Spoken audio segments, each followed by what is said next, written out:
Yo, what's good? Welcome to another episode of the CheckDown. I'm one of your hosts, Smitty, and I'm here with the crew. What's good, JMIK? Not much. I mean, I'm just another week going by. That's about it. And what's going on with y'all? We chilling, man. Hopefully, I'm chilling, another bro. week, another dollar, man. What's going on, Pop? Nothing. I'm chilling. Glad to be back with the people. Yeah, man. Feel good to be back with the people. A little change since the last time we came. You know what I mean? A little bit of news. You know what I mean? So, obviously, the Pittsburgh Steelers made a uh, significant trade.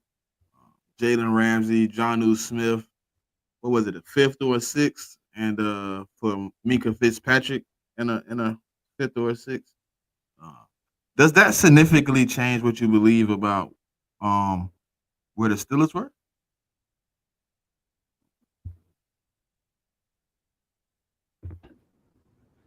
I don't know, man. That's tough for me because I don't hold Jalen Ramsey in the same regard a lot of other people do. I mean, I think he's cool, but to me, it's like you traded Minka, who's still some considered to be a top 5, 6 safety in the league, and you trade him for Jalen Ramsey, and you essentially weaken your safety room. And I mean, I don't know if they're gonna have Jalen playing safety, but at the minimum, I mean, like he can kind of be a rover. So yeah, I don't. I mean, and then I think the John Smith thing helps them even more though, because I mean now they got to, I mean, because their issue was they only had DK, but I mean now they have DK, they have Firemove, they have Darnell Washington, and and I mean now they have John. So I mean it makes their tight end room a lot better than what it was. I'm not saying it was bad, but it was already pretty good, and I think it got better. So I think the John thing to me is going to help them more than the Jalen Ramsey, like I said, because I don't view Jalen Ramsey like when Jalen Ramsey played for the Rams or when he played for Jacksonville. Like I just think he's kind of lost like a half a step, and I don't think he's as good as he was. What What you if think, they sir? move him to safety? I mean, you can move him to safety, but then what you're saying is you replace the guy in Minka that's a top 5 safety, or at least if you want to be conservative, he's been a top 5 safety in this league for a while. Say, okay, I was about to ask you that. Yeah, Do you think he top five or he was top five? I think you can put him anywhere around 5, 6, 7. I mean, I don't think this Okay, is I by agree. that much, but So, he's not like the thing about Minka was in the past he was like 1. If he wasn't 1, he was 2, and I just don't think he's that anymore. I don't. I so, think those days have so let passed. me ask you this then, man. Who do you think is a better prospect? Even though you've never seen Jalen Ramsey play free safety, but if he did, do you think he would be a better free safety than Minka? Nah, I'm not gonna say that. Okay, I just can't go there because I haven't seen him play it. So I right. don't, and I don't think I'm not even sure Jalen Ramsey's ever played safety before. That I can. I don't think he did it in college. I don't think he did it any team he stopped at. So He definitely do that college shit. He definitely do that shit at motherfucking hell no. yeah, I mean, and I mean, like there were times where he would play boundary corner, he play inside. I mean, like you could move around like a chess piece. I get it, but I mean, playing safety is different. Like that shit is not the same as playing corner. And I know Yeah. corners have made the transition.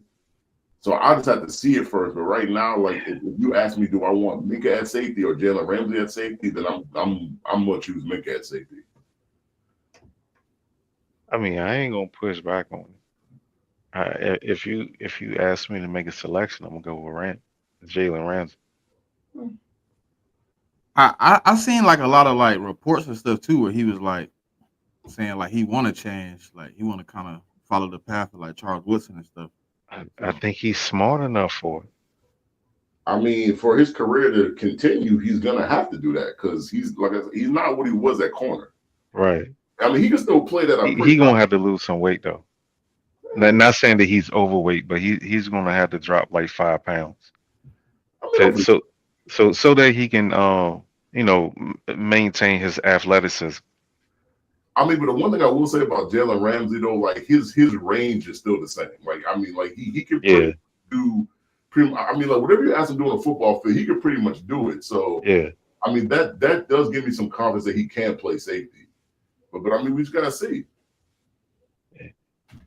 Yeah. I think that'd be, I don't know, that'd be a nice move though, because he'll find a new part of his career.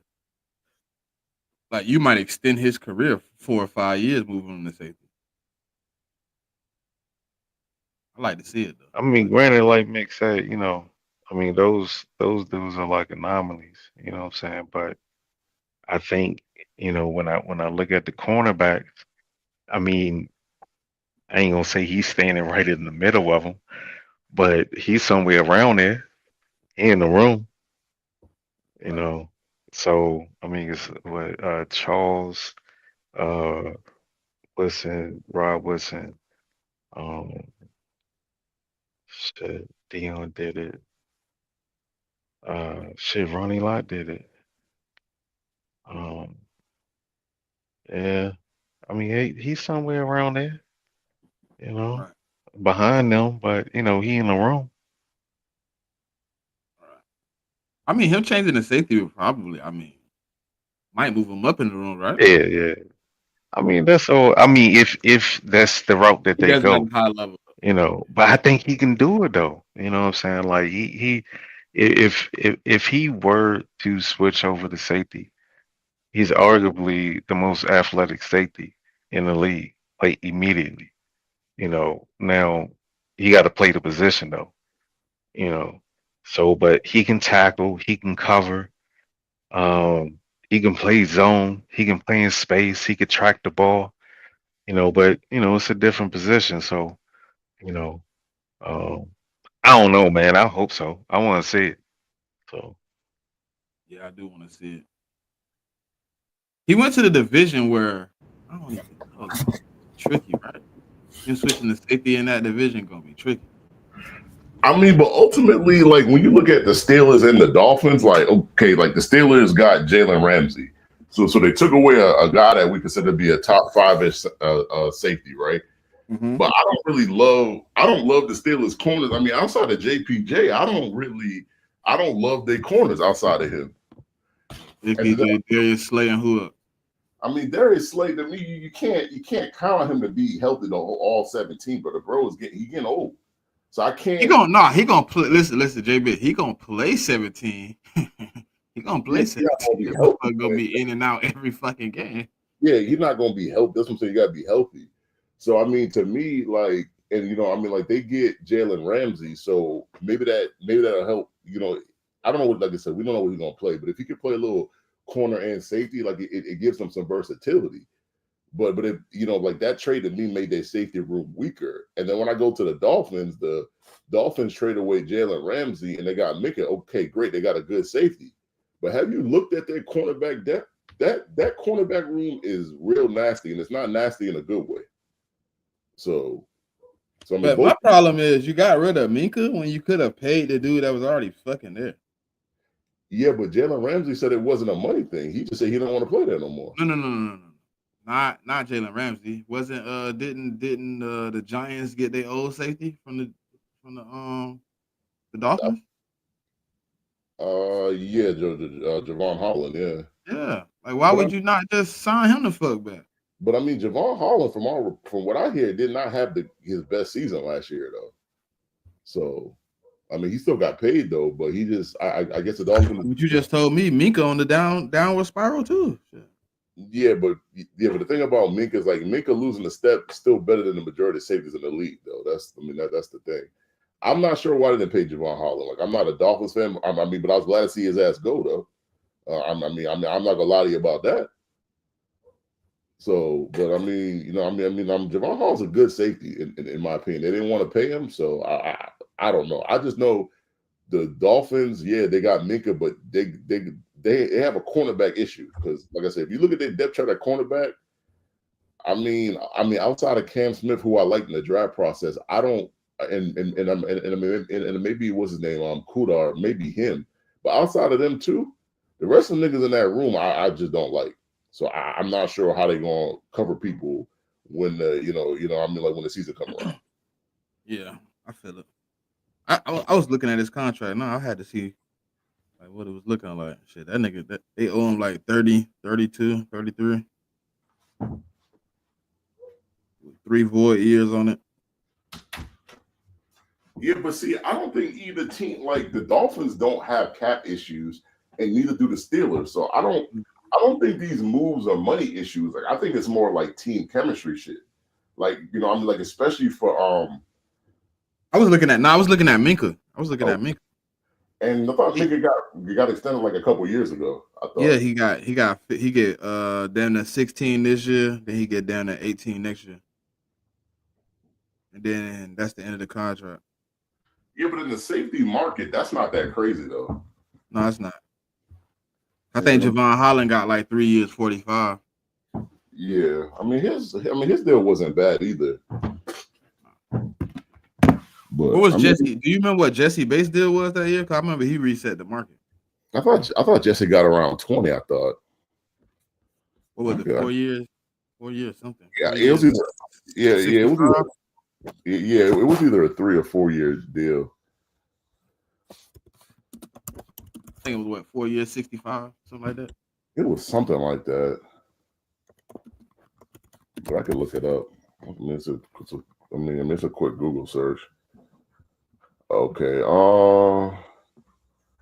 Damn, I mean, some of these names are kind of surprising. That's getting paid the most. Oh yeah, because Kirby just got paid. So actually, Kirby Joseph's the highest paid safety in the league. His average per year. I was saying, didn't he? Well, yeah. He just reset it this year, right? Yeah, but I mean, like Antoine Winfield set it at 21 too, because he's making 21. Minka's making 18 a year. So 18, that's what it was. 18. I mean, 18 for Minka's. I mean, that's a good contract though.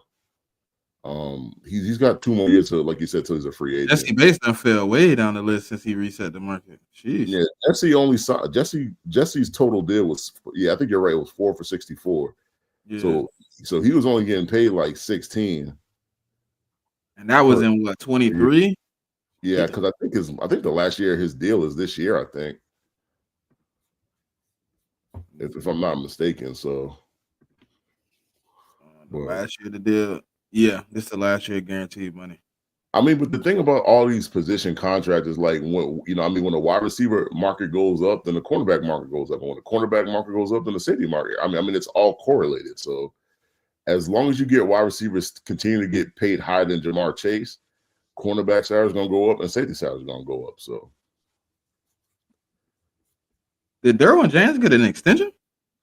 No, I think he's still on his same deal because he's a free agent in 2 years too. I think his was like 4 for 76. He technically could be a free agent right now.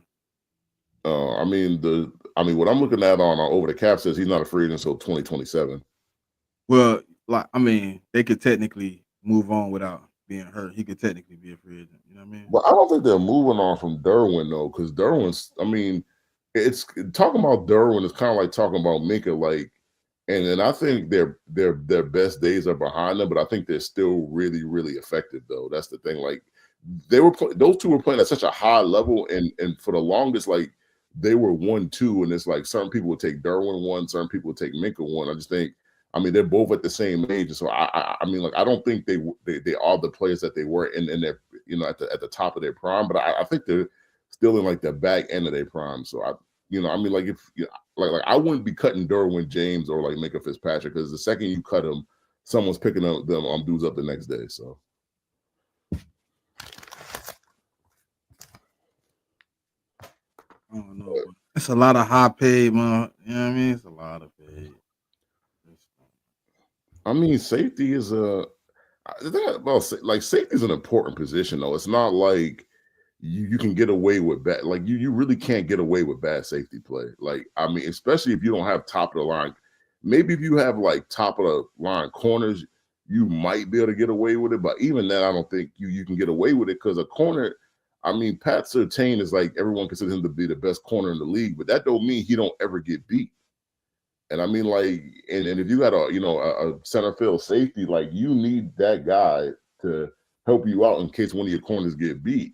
And if your instincts are bad, that's I mean, let's just say that's not a good situation. They gave Hufunga a decent deal. I didn't even know he would be this high on the list. Yeah, I think it was what 3 or 4 for 30. 39. But it's funny because it's like the Broncos is like San Francisco West, man. Like, they signed Hufunga. They signed the other linebacker from the 49ers too. I'm just like, y'all are loading up on the 49er free agents. When does Kyle Hamilton get? They took DJ Jones from us and Mike McGlinchey. Jeez. Yeah, I mean, like they're taking a lot of your old players. And what'd you say, Smitty? Kyle Hamilton, he get paid this year, don't he? I think this is the last year of his rookie deal. I believe he gonna break their fucking back. But he was a first round pick, so there's still. I assume they're gonna pick up his 5th year. Yeah. I thought they had to pick it up this year. No, I think he's May 1st. Let me take a look at his contract. Actually, no, he's got his 5th year option is not till 26. So yeah, he's going into. That's what I'm saying. Did they pick it up already? He going into the 3rd? I thought he going into his 4th year. No, he going into his 4th year. He's on his 4th year? Yeah. This will be his 4th year this year. So they already picked it up, Mitt, is what you're saying? Oh. They already picked up the 5th year option? Well, I would assume so because a lot of people consider him to be like a top. I don't remember it. You know what I mean? I just don't, off the top of my head. Yeah, I don't recall them picking it up. I mean, I don't remember, but I would assume they're gonna pick it up. I don't see any reason why you wouldn't.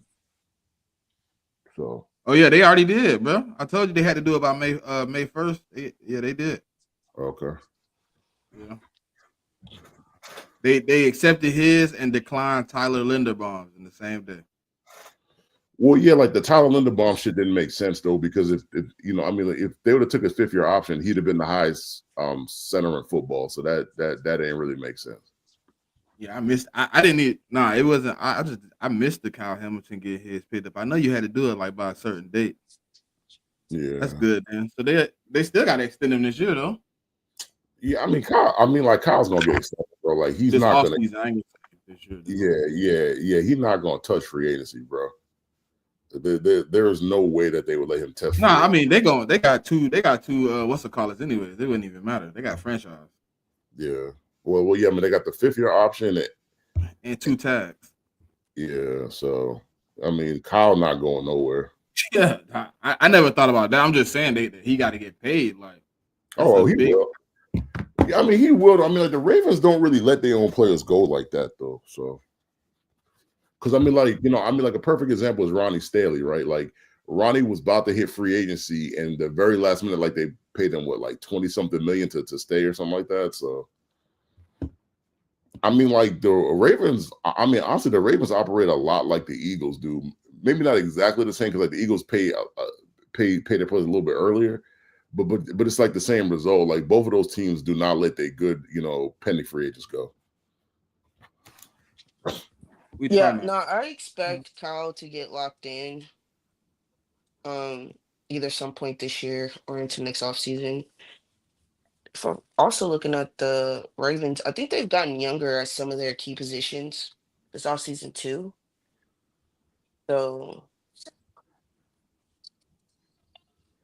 yeah, I mean like the Ravens never for the most part, like they don't keep their players too long.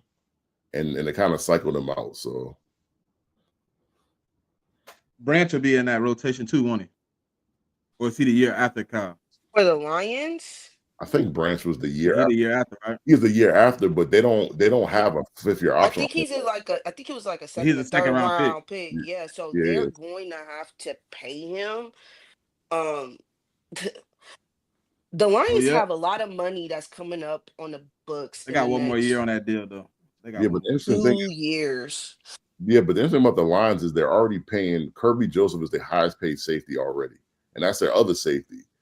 So you got to ask yourself, and I'm not saying I would sign off on this, but you got to ask yourself, like you're gonna if you re-sign Brandt, so you're telling me you don't have the most expensive safety room in the league, like that's kind of odd. Like to be honest, like I don't know too many teams where the top 2 safeties in the league play on the same team. My question is, this is a good one. Where does he ask to get paid? Safety or cornerback? Well, I mean, Branch is a safety though. He just can play all around. He played like 45% in the nickel last year. Well, yeah, I mean, and you can do that when you have Kirby Joseph there too, though. I mean, that's the thing. Like, so, I mean, that's an interesting point though, because if I'm him and you want to make the most amount of money, you want to be paid like a corner though, because corners make more than safeties. Right. So, but I just don't see a team gonna pay him corner money though, because corner money is 30 plus. Well, it's only one person making 30, but I can see what you're saying. Like 25 to 30 is kind of like what a market. I thought there were more people at corner making over 30 than that. Derek Stingley at 30, JC at 25, Jalen Ramsey 24, Patrick Surtain 24, AJ Terrell 20, Denzel Ward 20. Yeah, but the problem is Derek Stingley, yeah, he don't want to get paid 30, but Sauce Gardner's coming up. Gonzo from my team is going to be eligible after the season to get paid. That's the problem. Is like, say what? And what'd you say?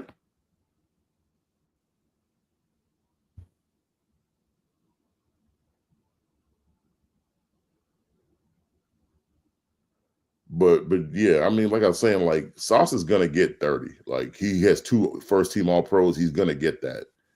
I mean, Christian Gonzalez, Sauce gonna get that 30. Like he's gonna get that. Yeah, he probably gonna get over. He probably gonna get paid better than Derek, to be honest. Yeah, so you got that, and then you got Christian Gonzalez, who just made All-Pro, the first All-Pro team. Let's say he turn around and make another All-Pro this year. He's gonna be asking for 30.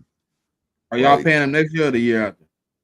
They should pay him once this season is over because he's going into his 3rd year. So he'll be eligible once this season is over. And then I'd advise the Patriots just go ahead and pay him now, because I mean, like, you're not, I mean, like, you don't really have a lot of guys that you got to pay like that's rookies right now, like, because I mean, a lot of them guys ain't really proven themselves, so I wouldn't even pay a lot of them guys. I mean, the only other guy you got to pay like down the road is Drake May, but that's not for another 2 years though.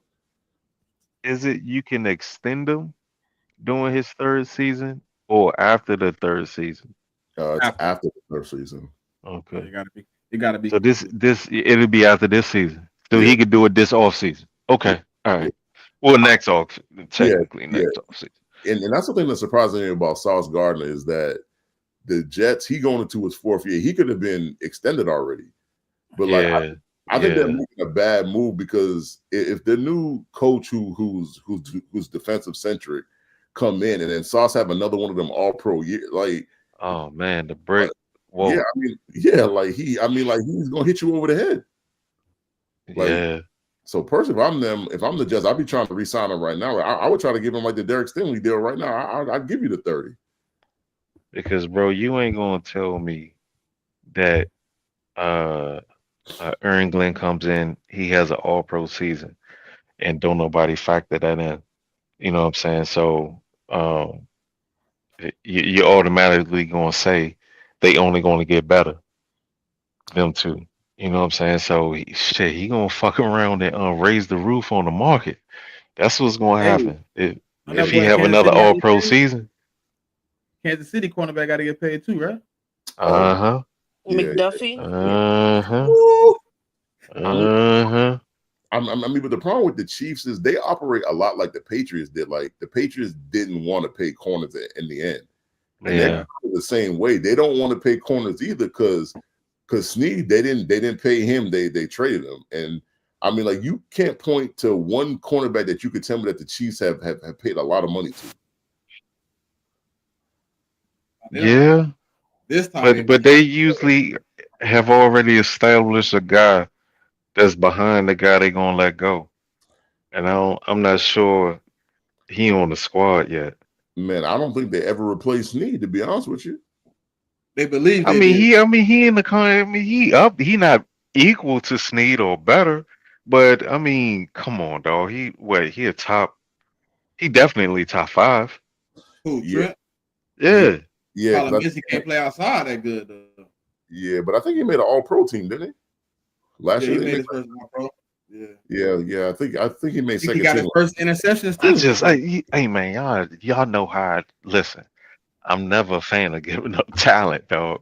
Especially when Never. you ain't got no prospects behind them. You know what I'm saying? Like you kind of leaving your ass in the wind, so to speak. I mean, I feel what you're saying, but like their history, over the last 5-6 years, they have not paid a corner big money. They just haven't. Yeah. And the chance they had with Snead, they I mean, but And Trent don't take the ball away like that. It ain't like he like a ball hawk. Like it ain't like he getting a bunch of Chris interceptions. Jones about to come off the books, dog. Yeah, but he about to get another deal though. Like You think so? as long as he wants to, bro. Like if you take Chris Jones off that defense, bro. That defense. I agree, but I mean, they ain't. I mean, I would think if they wanted to keep him long term, they would have gave him a long term contract already. You feel me? Like they gave him a short deal. He contracted through 2028. Yeah, I mean, he just got an extension. I thought it was over 2026. Oh, okay. My bad. Yeah, he contracted through 28. Yeah, like I don't see him going anywhere. I thought it was out the next year. Okay. Well, shit, I don't know then. I don't the know new how they deal, gonna keep him. The new deal kicks in 26, 27, 28. Okay. All right. Oh yeah, it's that's what I was saying. It's a 3-year deal. Yeah. So like if it was 5 years left. You still had 2 yeah, years like left. if it was like a 5-year deal, like I mean, is he gonna play all 3? Is he gonna play all 3 though?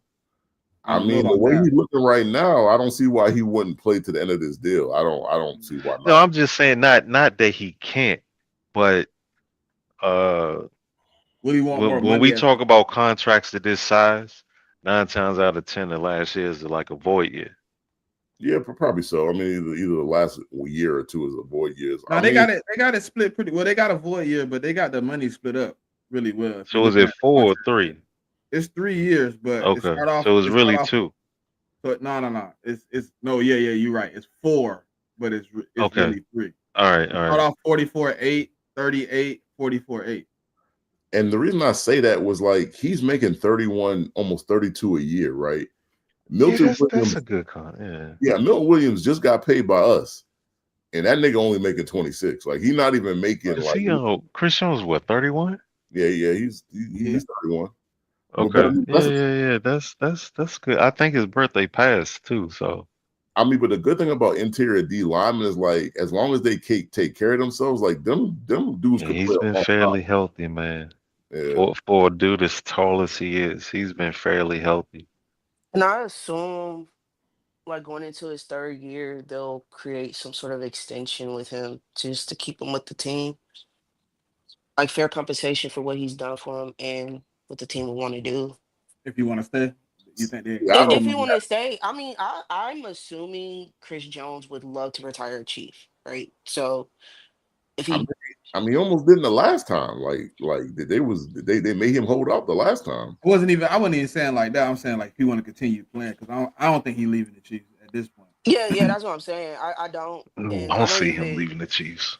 I don't see him leaving, especially how they're putting a lot of this young talent around him. I do like what they did for the D line in this draft, man. I think he stays. I think when it comes up to his 3rd year, they'll probably be in contract talks about giving him a decent extension that keeps him with the team until he decides to hang it up. See, I don't know about that because the way the last negotiation went. So that's the only reason why I kind of disagree. I mean, like he had to go through hell. That was the best opportunity to leave. Yeah, for somebody to get the deal he had to go through hell and high water to get it. And that's when he was only like 30, 29, 30. So I just think once this deal is over and he's like 34, 35, like I just think that she's gonna play hardball with him. Like, and I mean, I don't think they're gonna want to pay him to be the highest interior D lineman at that point. And so I'm not sure what he's gonna want at that point because the problem with players like the Chiefs have, you can't say, "Oh, do you want to win more rings?" The majority of niggas got 3.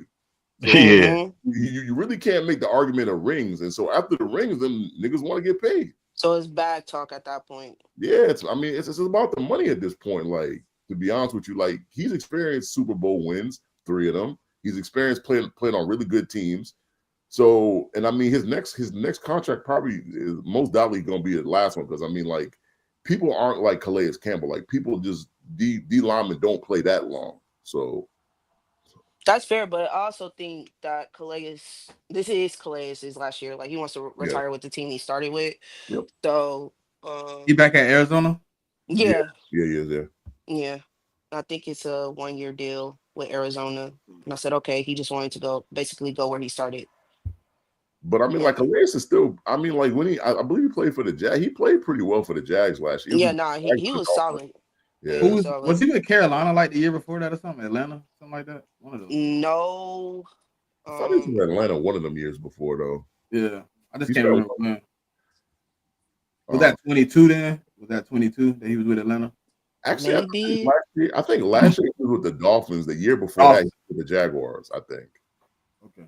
I think that's what it was. And then the year before that, he was with some other team that I can't remember. Was that the Ravens? Because I know he was with the Ravens for a little minute. Yeah, but when he was with the Ravens, like he was with the Ravens for like a couple years. Like it wasn't like a 1 year. I think Yeah. like 3-4 years. All right, so it was Miami, Atlanta, Ravens for 3, Jacksonville for 3, and then Arizona the rest of the career. Okay. I mean, like, Calais, I ain't got no beef with him, man. I mean, like, the dude played a long time. Like, he just want to go back to the team that he started his career with and retire after that year. So, I mean, that's.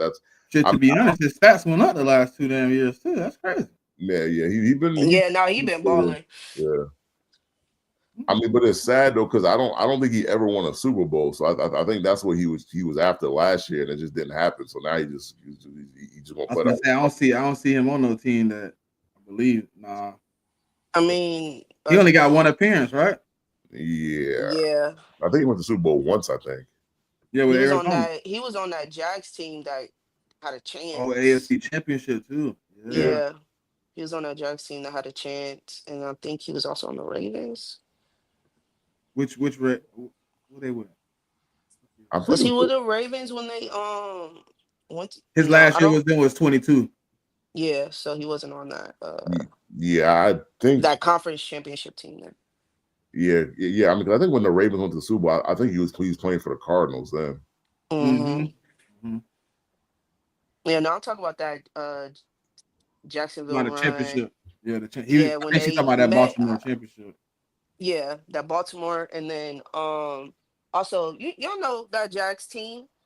2019, 2018 by the Steelers. That was 2018, 2017, 2018. Yeah, when they had Blake Bortles. And I remember that team because and we beat them in the AFC Championship game. So yeah. Mm-hmm. That was 2019. Yeah, that was 2019. Because that was the year after we beat JMIK. Them they beat them and went back to the Super Bowl and won. Yeah. Oh yeah, that was the Nick Foles year. He been on some teams though. I didn't realize he had been. First off, I didn't realize he had been on so many teams. Like it felt like I don't know. I mean, he been playing for like 15, 16 years, something like that. He got drafted in 08. Yeah, so this is his 17th year. So yeah, that's crazy. And I mean, honestly, like I know the position he plays there's not a lot of stats that you could put that to that position. But I don't know how Calais Campbell don't get into the Hall of Fame though. I don't think he's gonna be a first ballot on like that, but I think he gets in at some point. How long do you think you'll have to wait, considering the people that are going to be eligible for the Hall in the next 5 years? Hey, I just looked it up too, right? This man went to the Super Bowl his rookie year. Never been back to any other than a championship game. Has never. That was that Cardinals team. Yeah, that was his rookie season. Yeah. I mean, but Calais, like I said, I don't think he's a first ballot because, like, you know, like that position, there's not a lot of stats that you can attribute to that position. I mean, I'd probably say like after his 5 years where he's eligible, probably like maybe like the 4th or the 5th or the 6th try, probably something like that. I mean, just depending on, like who's going to be eligible when he becomes eligible. That's all. Yeah, that's fair. Because I just don't think you can keep him out the Hall. I mean, the kind of career that he's had and the longevity that he's had at that position, like, it's pretty good. I mean, Yeah, because you think about the people that keep getting pushed back, and then the people that are going to become eligible in the next 5 years. I think it it's possibly he might have to wait. Oh Like yeah, with JMIK, like what you said, like maybe his sixth, maybe seventh time yeah. available. And I mean, like to me, there's nothing wrong with that. It's just like I like the problem with the Hall of Fame now is like unless you have attributable stats that I mean, like people could say the eye test that like that you were one of the greatest at your position or whatever, but you got to match up the eye test with the actual stats when you're talking about the Hall of Fame, and that's the hard part about the position that he plays is it's not a stat driven position. So, but I mean, he should get in at some point. Yeah, he will. I think it'll be a little bit probably stretched out, but he'll get there. He'll get. He got the. I mean, he got the resume to get in. But that I have gotta a suck as a player, bro. Like to have the career you want, and then be like, "Dang, I'm not a shoe in for the biggest accomplishment as a football that kind of goes into the question that I feel like I had in space like a few months back is, do y'all feel like there, besides Derrick Henry, do y'all feel like there is another potential Hall of Fame running back?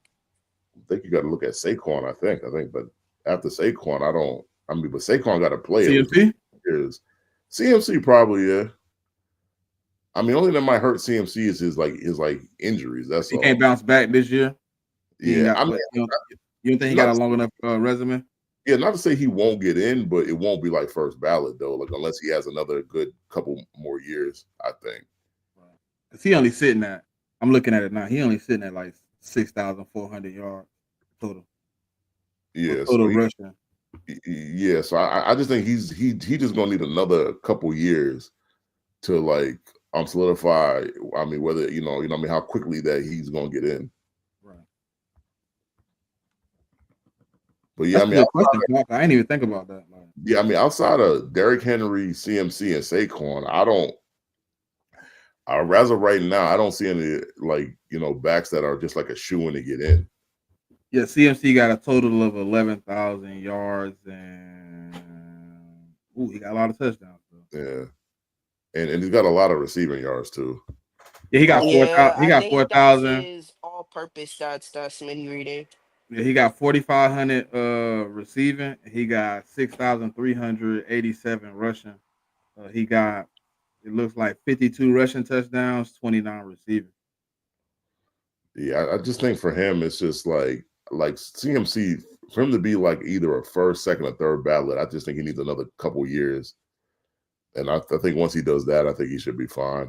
But like, yeah, like I mean, like outside of those three, like there are guys that could be Hall of Famers, but they got a lot more work to put in. Like guys like Jonathan Taylor. Like if you look at his stats, if he was to continue what he's doing for another 5, 6, 7 years, he might be a Hall of Famer because like the numbers he puts up are kind of crazy.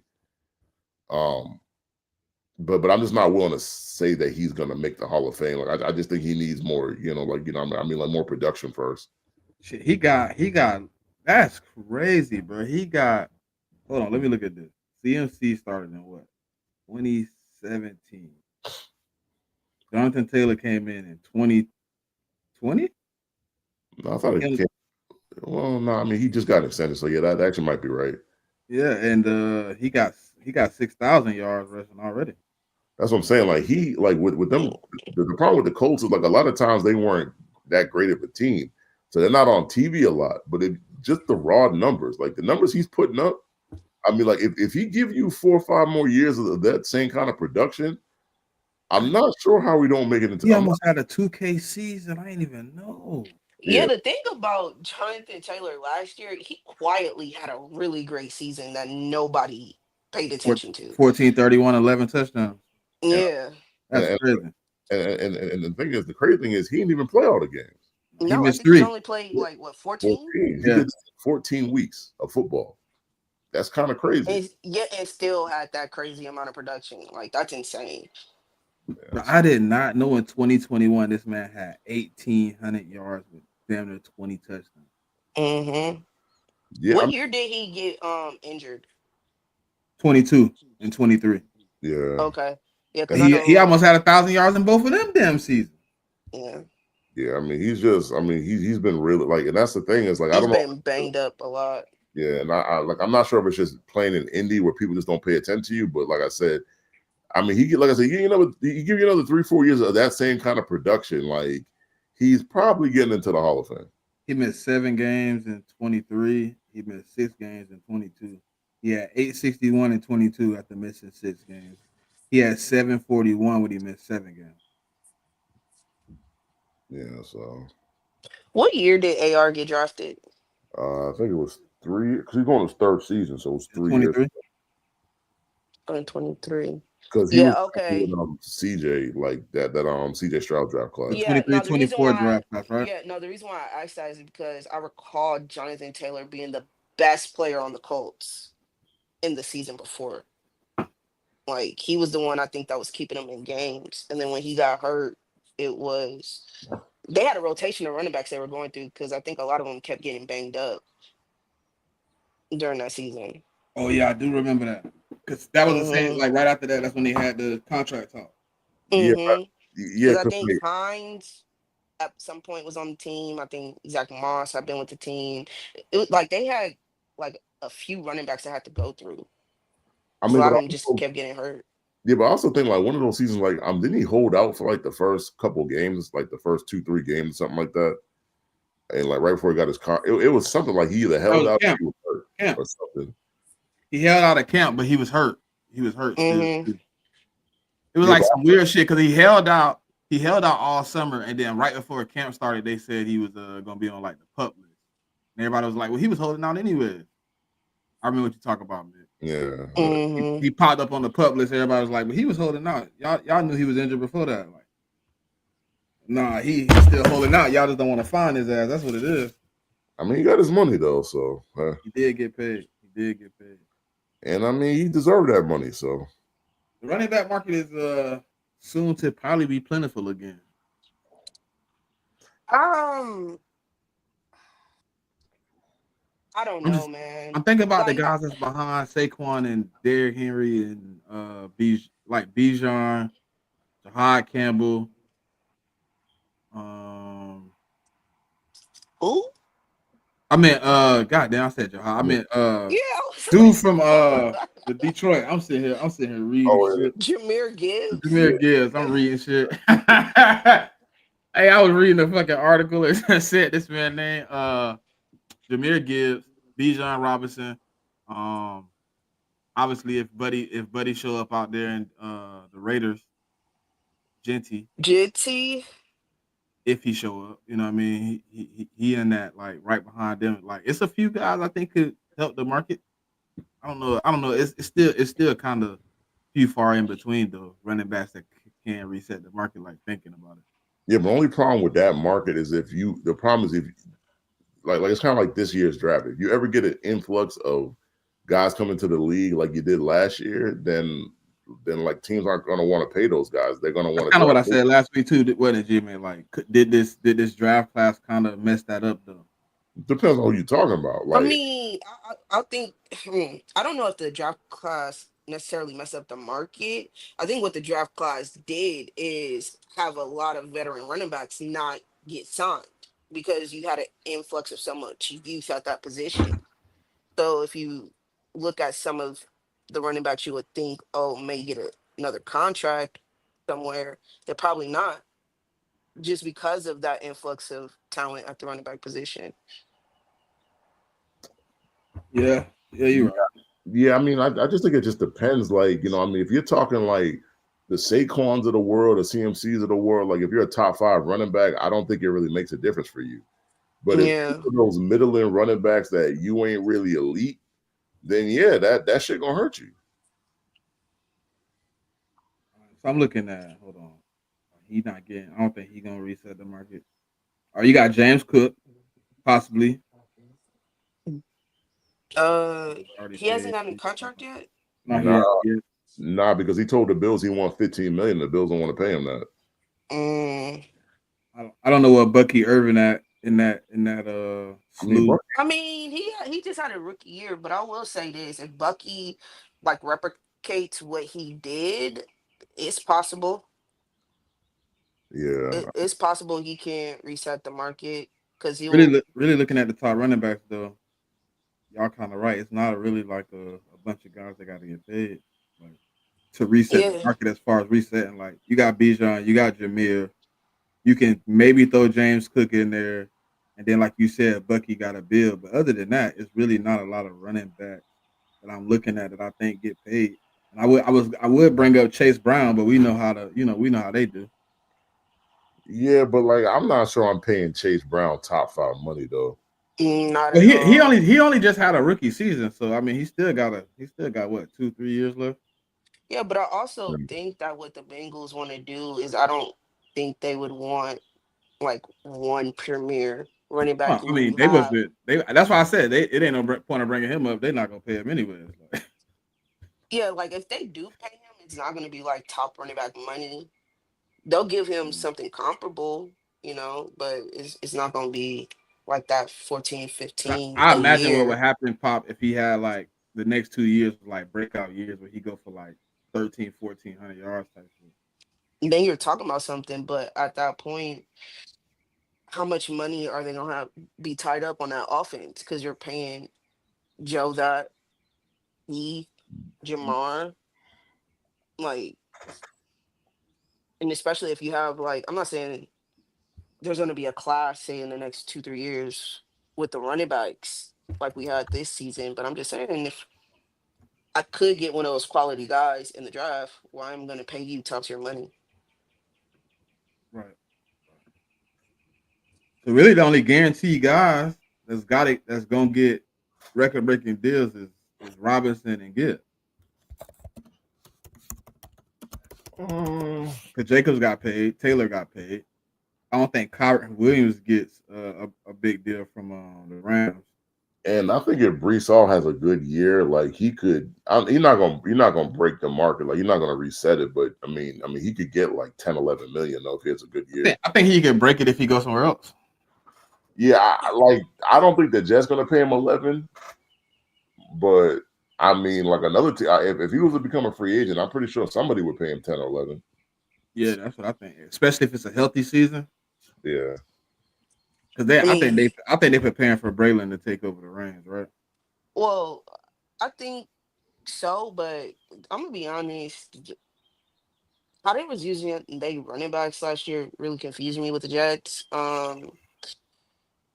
Because it wasn't like Brees Hall was injured like significantly, and it was just strange the usage to me.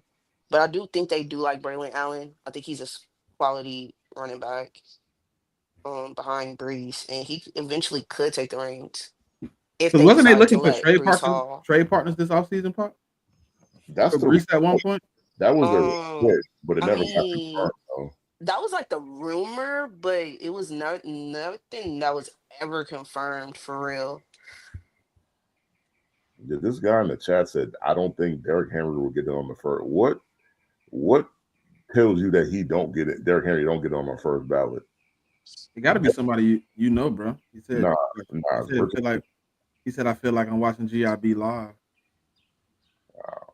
Somebody that be in there. Their name probably just ain't the name that they got on Twitter.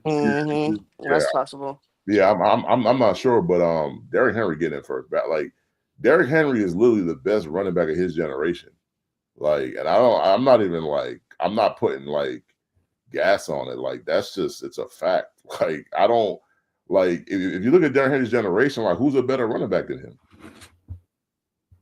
Like I can't think of one. I can't. Maybe you might be like, but Saquon hasn't been playing as long as him, though. No, they 2 years apart.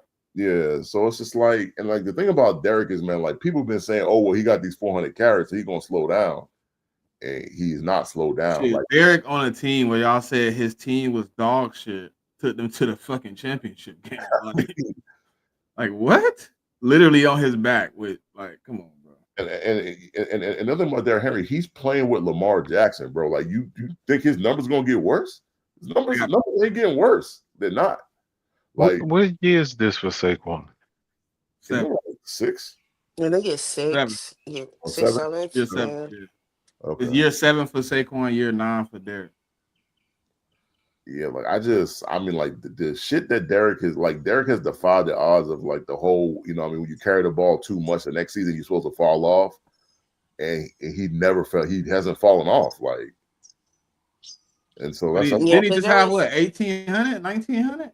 think he had like he had something 1,800. crazy. Yeah, he was close to Saquon when it came to them. Right. To the rush number. But also like people were speculating after he had broke his foot with the Titans, like he was gonna eventually slow down because he looked kind of funky in that playoff game they had. But I'm just like, bro, I think he just rushed back I because he remember that shit. wanted to be a part of the team and wanted to help the team out to see if we can make the Super Bowl. I think that was mostly what it is. But if you looked at him the next season, he had kind of a slow start the first couple of games, but when he got into this groove, like It was he some had weird a shit. He only had like a certain amount of yards going into like a certain. They were like, oh, has Derrick Henry fell off, and that boy went crazy. it was that Seahawks game. Yeah, I swear to He went God, completely bonkers. I'm it like, was that damn. Seahawks game, and I like he went absolutely insane in that game, bro.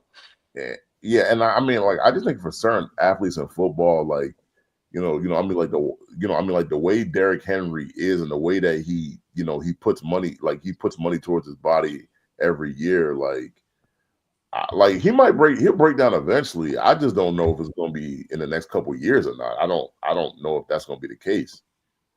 And, I mean, like I said earlier, playing with Lamar Jackson, like the style of offense that they're going to run, like you got to account for him running and Lamar running, and then you also got to account for Lamar throwing down the field. So I mean, like, good luck with that. I mean, he's going to get his yards. So What's his deal with the Ravens? I think he just signed an extension this offseason for Yeah, that's 2 what. years. Yeah, I know. So like, what does it get his years with them at now? I think he's got 3 more years with all the, like, I mean, because the first contract he had wasn't over, and this was just an extension added on. Yeah, they added time to what he So I already think he's had. got another. He's on a contract for another 3 years, I believe it is. Okay. And the crazy thing was that he didn't even break the Ravens back. Like, he's not. I mean, he's only. Well, I mean, he's making 15, but 15 for him is not bad. I mean, to me that's like a bargain. Right. I mean, compared to, like, I mean, average year, like Saquon's making 20 and CMC's making 19, so 15 for him is pretty good. Yeah, that's not bad. Well, that 20 ain't kicked in yet. Shit. Well, I'm just telling you what it says on me over the cap, bro. That's They got him at 20 already, and he's not even making the 20 yet. yeah, they got him at That shit 20. don't cook in for 2 years. Yeah. So actually, I'm looking at Derrick Henry's contract. Oh, you looking at all of them paid in an order? Yeah. Okay. Derrick Henry signed until the 2027 season. Once the 2027 season is over, it's just like three. It's like 3 void years after that. Got you. So there's an out after the 27 season. Yeah. Well, yeah. I mean, those are void years. So like they'd have to, if he still wants to play on with the Ravens, and the Ravens want him, they'd have to come back to the table. But at that point, he'll be 33 though. So I'm not sure what they're gonna do with that. I watched the craziest thing yesterday about like cap, and like I guess like it's a lot of estimations on what like the new TV deal gonna provide. And they were like, if you watch some of the teams that's trying to win Super Bowls and how they paying their players, you could see that they understand that they're gonna get like a great increase in 2027. Well, yeah, I mean, once the cap goes up, then like the players gonna start asking for more money too. So, but they start negotiating that deal again in 27, and then it's gonna hit in 29. So all the cap numbers will go up like hundreds of millions of dollars. I mean, see now, like what that affects is like players from now until then, like what kind of deal? Like you might get a lot of players that only want deals up until 2029, and then once 2029 is over, and then like once that new money kick in, like that's when they're gonna want another. Go look, Jamie. I don't know if you could look at our contract setup. Every player we've played since last year, all their contracts in around the 28, 29 season. I mean, that's just smart business, though. I mean, if that's what you're doing, you're gonna get a chance to recoup all your money and start repaying players with new money. You're gonna have $200 million you didn't have the year before. Well, that, and then the players are gonna want, like they're gonna like a lot of these guys are gonna want new deals in 2029 when that new money come in because it's gonna kick up the salary cap. So right. Salary cap gonna be higher. Demand for money from the players gonna be higher. Yeah, it's just the way it works. I mean, I'm not sure when at CBA they have to renegotiate. I feel like it's towards around 2030. I think it is. So It kick in 2029. So I mean, what? And you talking about the money, right? yeah, the money kick in 29, and I Yeah, think but they negotiate probably the year. Yeah, you're probably right. The year after. yeah. I mean, I thought they signed a CBA like a couple years. I think it was like 4 or 5 years ago. I think.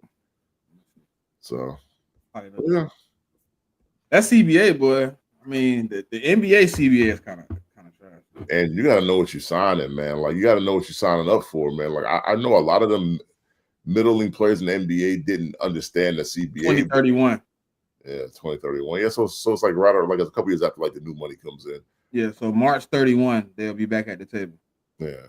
But I mean, but for me, it's just like you gotta be careful like when you do these CBAs with different sports because like the NBA right now is going through it. We're like not like the top of the top players, but like the middle of the pack players that they was getting paid a lot before, and now with their new CBA, they're not really seeing the same amount of money that they were seeing before. So I mean, players like I've seen in the past, like players don't really read the CBA and all that, but you got to understand what you're voting for, man. So fact, because I don't really pay attention to the NBA a lot, but I have been listening to like the contracts and how the second apron and all that shit is set up. Well, it seemed like they CBA didn't go with it. I mean, the representation that the players had in the NBA, I don't know what they was thinking about. Because, like I said, like the top of the top players, they gonna get their money. They gonna get their maxes. They're not. I mean, They're never gonna be worried. They're always gonna get the most money. But it's like I said, it's the players that are in that third, fourth, fifth tier of performance. Like before, like I mean, the way the CBA was set up, like they was getting paid whatever. But it looked like now teams are not want to go to that first, second apron. So do you think in 2031 we'll see the 18th game? Yeah, I think the 18 games on its way, man. Like the league went to 17, and when they went to 17, yeah, the last CBA they went to 17. That's why I asked. Yeah, because it's like they don't want an odd number of games, like they want an even number of games. So they're going to add another game. I mean, whether we like it or not. So, I think less preseason again. I mean, shit, or either less preseason or an extra bye week, right? Yeah, I think they're going to do that in the next CBA. Like, I think they're going to create clauses where they can have more games overseas. I think they're going to do that as well. No, they ain't even waiting for the CBA for that. Yeah, but I think they added two new cities, Madrid, and I think it was Madrid and what else? I know they added Brazil last year. Yeah, I mean they adding cities every damn year. It's gonna get to the point where we're gonna have 10 games. I mean, but it's funny because like they used to do games in Mexico and like now they don't do games in Mexico no more. Don't we got 10 games already? You mean total? Yeah, total. Yeah, because they do a couple in London. 7. Yeah, they do a couple in London, a couple in Germany. They got the one in Brazil, and they got the one in Spain. Yeah, because Kansas City, Chargers, Brazil, and then you got Vikings, Steelers, Dublin. Then you got Vikings, Browns in London. You got Broncos, Jets in London. You got the Jags and the Rams in London. Oh, this is the new city right here, bro. Berlin. You got Atlanta and the Colts, Berlin. Yeah, but they was doing games in Germany before. Because I know we played the Colts in Germany a couple. Yeah, I think that was in Munich though. Yeah, Munich. I think Berlin's the new city, right? Okay, yeah, true, yeah. And then you got Madrid, Commanders, Dolphins. So you got 7 games so far.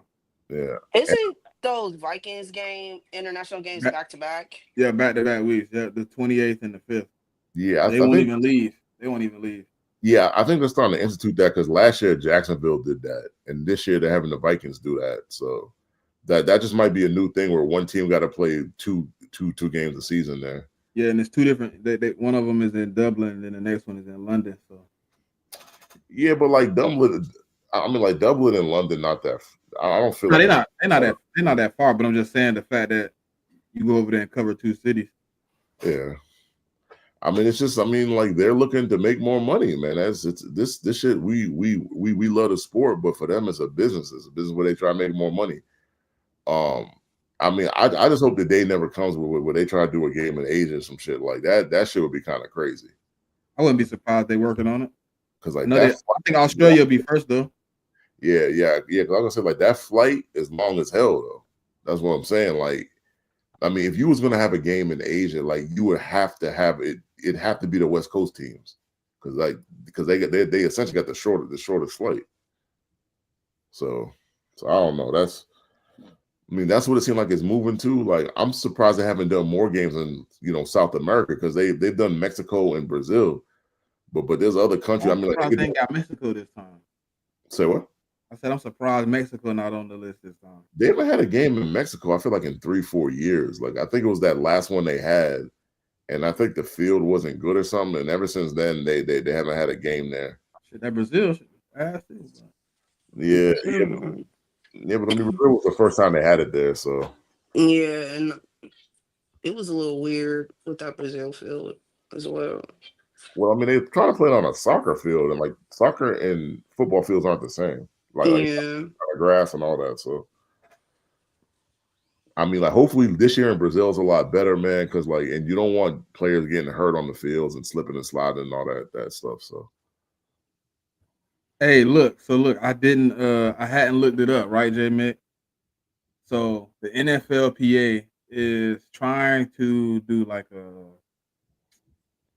increase in numbers, and they want 10 games. They want what? 10 international games. So that's the players, like the players want that, or is that the owners?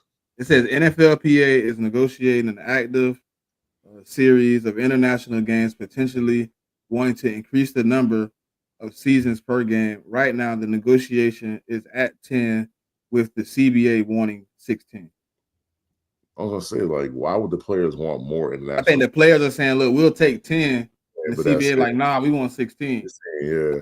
That's my question. Like, why would the players want more? That doesn't make sense, and that's not the case. Like, the owners obviously want more because it's more revenue. So yeah, but now what are you gonna do with the schedule and bye weeks and all that other stuff? Like, and pay, it's like sticky, right, Pop? Yeah, I get it, but if we're gonna keep it to like a 17-game season, 18-game season, like somehow, some way, you're gonna have to figure out how to fit all these international games into the schedule. And I think adding what the owners wanting 16, like, how are we gonna do that? Especially when it comes to travel, stuff like that. Like, the one good thing I say about international games is like when they're doing the schedule and the team knows they're gonna have a national game, they give the team the option to have the bye week the week after. So I think that's one good thing about these games that they do for the teams is that, like I said, they could choose their bye week. They could choose to have it after when they come back, or they could choose just to delay their bye week to another week. So, but yeah, like when you go to 18 weeks, like a lot of people are proposing that second bye. So that's kind of what a lot of people are going off of. So if you do add the 18 game, you give teams an extra bye, then it kind of makes the international thing a little bit easier too. yeah, that's what I'm saying. Like, I think you have to add another bye week into that if you're going to increase the amount of international games and add that additional week to the schedule. You're going to have to do 2 byes. It just doesn't make sense to me to keep teams to a 1-bye schedule. Right. And I agree. Right. It's like to me, like 10 games. I think that got to be like the magic number mentally, because like 16 games, you telling me teams is playing overseas until the last 2 weeks of the season? You getting prepared for the playoffs coming back from Germany with 2 weeks left? Like, not necessarily though. Like, I think you're looking to having one a week. Like, they're probably going to have multiple international games. Like, I'm just thinking about how they're doing it now. I'm just going off the format now. It look like it's only one a week. But I would assume what they're going to start doing is they're going to start, if they want to go up to 16, they're going to start having multiple. They're going to start having like 2 or 3 in a week. Probably what they're going to start doing. It's not just going to be 1 or 2.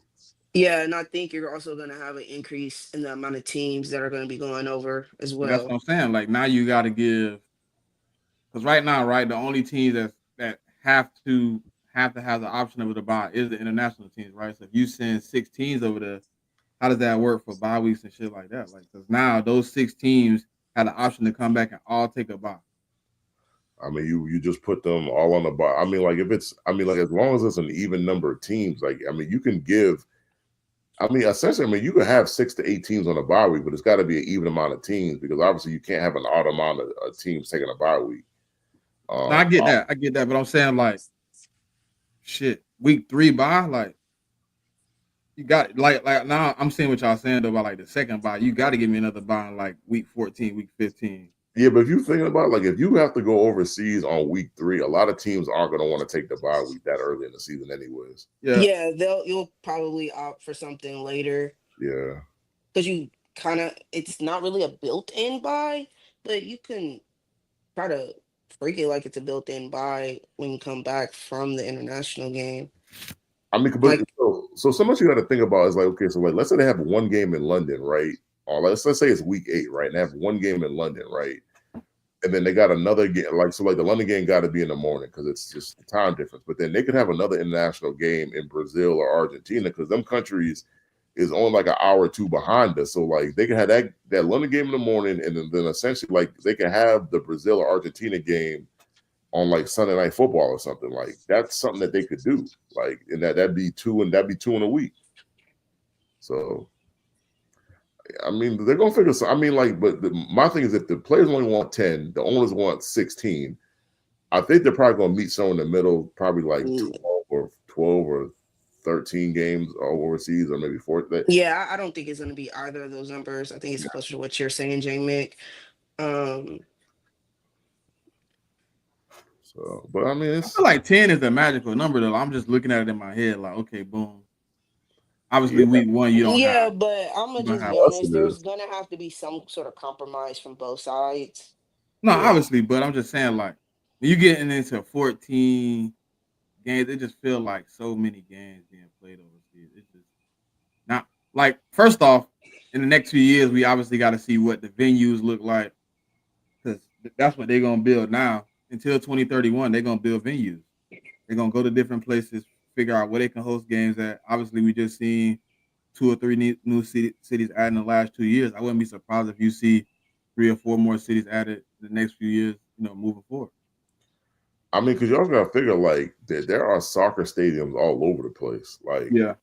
Like there are soccer stadiums in the Middle East, Africa, Europe, Asia, all over the place. So, I mean, wherever there's a stadium that's already there, I mean, it's on them to want us to come. You know what I mean? But well, it's kind of like what like the London stadiums do. Like, so like they have grass specifically for the soccer games, and they have grass specifically for the football games. So they just roll that grass in. Yeah, and don't they have one of them things you could just roll the football field over on top of the grass field that they already have or something like if you that? got it installed, you can have it. You can have them on top of each other. Yeah, I think they do that in London.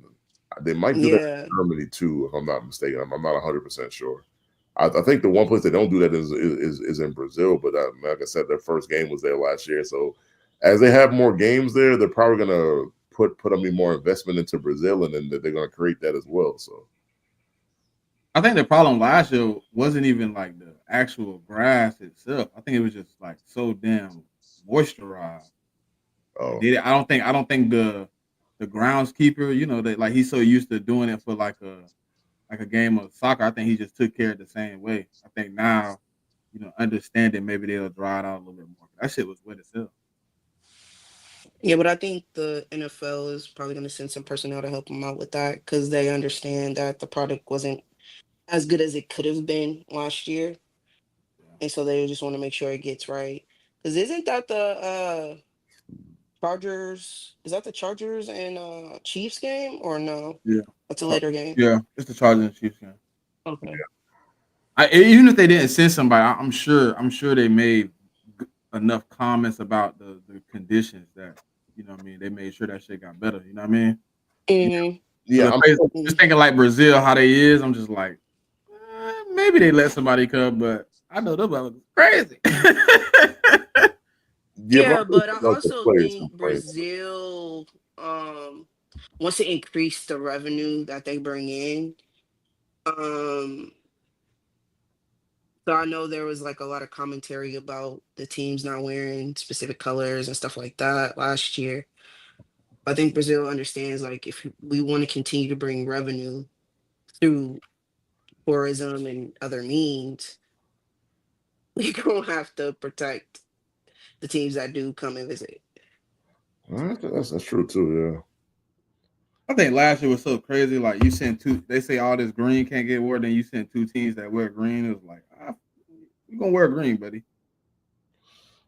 See, I don't think the problem is the players wearing like the games where they're wearing green. I think it's the fans when they walk on the streets, they're wearing the green. I think that's what the issue is. But I guess They were this year, saying like it was they were saying like it was like a rule in that stadium that like you could you know how it is with soccer, but I think like yeah. people just took it out of context, like it was for soccer. Like they don't allow those teams to come in and wear green, but I don't think it has anything to do with football. But I do know we was escorted around the city with like armored trucks and shit. I do know that. Well, yeah. I mean, like Brazil. I mean, there are safe. Like from what I've never been to Brazil, but what I got friends that have been there. What I understand, it's pretty much like any other place. You have safe parts of the city, and you have parts that are a little sketchy. It's just the way it is. And so, I mean, especially out there in South America, where I mean, you got to face facts. In South America, like you have cartels that operate. So I mean, you got to be mindful of that. Like if they got an opportunity to kidnap somebody and get some ransom for it, you don't think they ain't gonna do that? Like so. Yeah, and the soccer thing, I think that's mostly because Brazilian teams wear green, so they wear variation in green within their It's like it was kits. like they rival or something, Pop. Like Yeah. and they stopped it because it was like a mauling or something like a couple years ago, where like the team that plays in Sao Paulo mauled the rival team, and they made like a rule like if you come to visit to watch your team play, just don't wear like certain colors. Oh, so kind of like 49ers and Raiders no longer having preseason games and stuff like that. Yeah, it was just something like that. Yeah. But I think being an NFL fan, you reading the rules, you like, oh, they're not gonna let my team wear green either. Mm, They wouldn't care about. But I do want to see I want to see what the conditions is this year. Like going back to Brazil, I do want to see what it's like. I think they will improve. They should. And what? I mean, that's the Friday game on the first week, right? Mm-hmm. yeah, that's Friday. I mean, having the Chargers and the Chiefs play on week 1 is kind of crazy, though. Nah, that's I mean, shit, they got you us want to playing kick the week one. season The off Giants. right. Like, I I mean, that's a mean, good matchup. I ain't gonna lie. I mean, I'm not saying the matchup is not good, but it's like games like that where the Chiefs are contenders and the Chargers made the playoffs last year. A lot of people got the Chargers as contenders. Like a lot of times, like you don't want those games that early. But I guess this year the league said the hell with all that because I mean they got the Ravens and the Bills playing week 1. They got the Eagles and the Cowboys playing week 1, so they're just like, yeah, y'all gonna have to play these games. I mean, week 1. So, And I thought the same thing. I was like, I don't think they're gonna do a bunch of like rivalry games, shit like that. Shit, I was wrong. yeah, but the thing is also like you don't want to like when you send teams to these, especially like Brazil because it's a newer country, like you don't want to send them to BS teams. Like you want to give them the good matchup so you kind of build the sport that way. Right. And that's why I said, like, if you want to kick it off right, why not Chiefs Chargers? Those games are usually very competitive games. That's true. I mean, I can't argue with that. Because that next game, who the home team in that game? It's the Chargers. Oh, the Chargers forfeit the home game. Huh? Yeah, because the Chiefs ain't gonna do that. So now you play. That's the only thing I did hate about like the international game for us was like we forfeited that first game that we you know what I mean? Just like Yeah, but the Chargers ain't really got home games anyway. So I mean, they get bought out. I mean, let's just face it. Like for the Rams and the Chargers, like whenever they play games in LA, it beat them. I mean, When somebody explained it to me, I was like, see, if I was from there, I would understand that. Well, I mean, most of the people, the thing about LA, from what I understand, and people I know that live there, is like most of the football fans in LA are either fans of other teams or they're Raider fans. Like that. That's pretty much somebody it. told me like the San Diego fans out there, the Charger fans be from San Diego, so they be like bougie and shit. They don't fuck with like LA and shit. But some of the San Diego fans, when they left the San Diego, they didn't follow with the team. though. They said, what are y'all? Okay, listen, there are Charger fans that exist in LA. No, Pop. From what I heard was they said Yes, there's a lot of majority. fans out there, but a lot of them like still got a grudge from them moving, so they don't support SoFi. And then the other half are like just bougie fans, where they support but they don't support. That's what I heard. No. Like, do you know how many Hispanic people are part of the Chargers fan base? Them niggas show up in droves, bro. Like, the thing That is, it stadium be weak is. though. yeah, The thing that's is, a lot of the Charger fan base, yes, still resides in San Diego, but they still have a good contingent here. And honestly, most of the fans in LA is like 49ers, Cowboys, Raiders, and Rams. So yeah, Chargers don't dominate the majority of the I fan can bases. Yeah, but I can say the same thing about the Rams. Like at them Rams games in like LA, like most of the time the other team's fans take over the stadium. That's what I'm saying. Like, I'm not saying that the Rams and the Charger fans don't exist in LA. They have fans.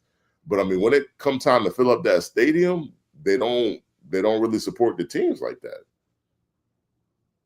That's all I'm saying. Like every one of my fans is like, oh, I go to SoFi because it's like an Eagle home game. Like I got a couple homeboys that's out there. They like, I go when we play the Rams because it's a home game. I mean, I see Be more of us than them. I'm like, what? Yeah, it's not just one team. Like if it was just the 49ers, cool, because they in California too. But it'd be other teams that go there and they just like, Denver, when Denver plays the Chargers, like they took over. Like it's a lot of teams when they go out there, like they just take over the stadium. So but I can understand the Rams though.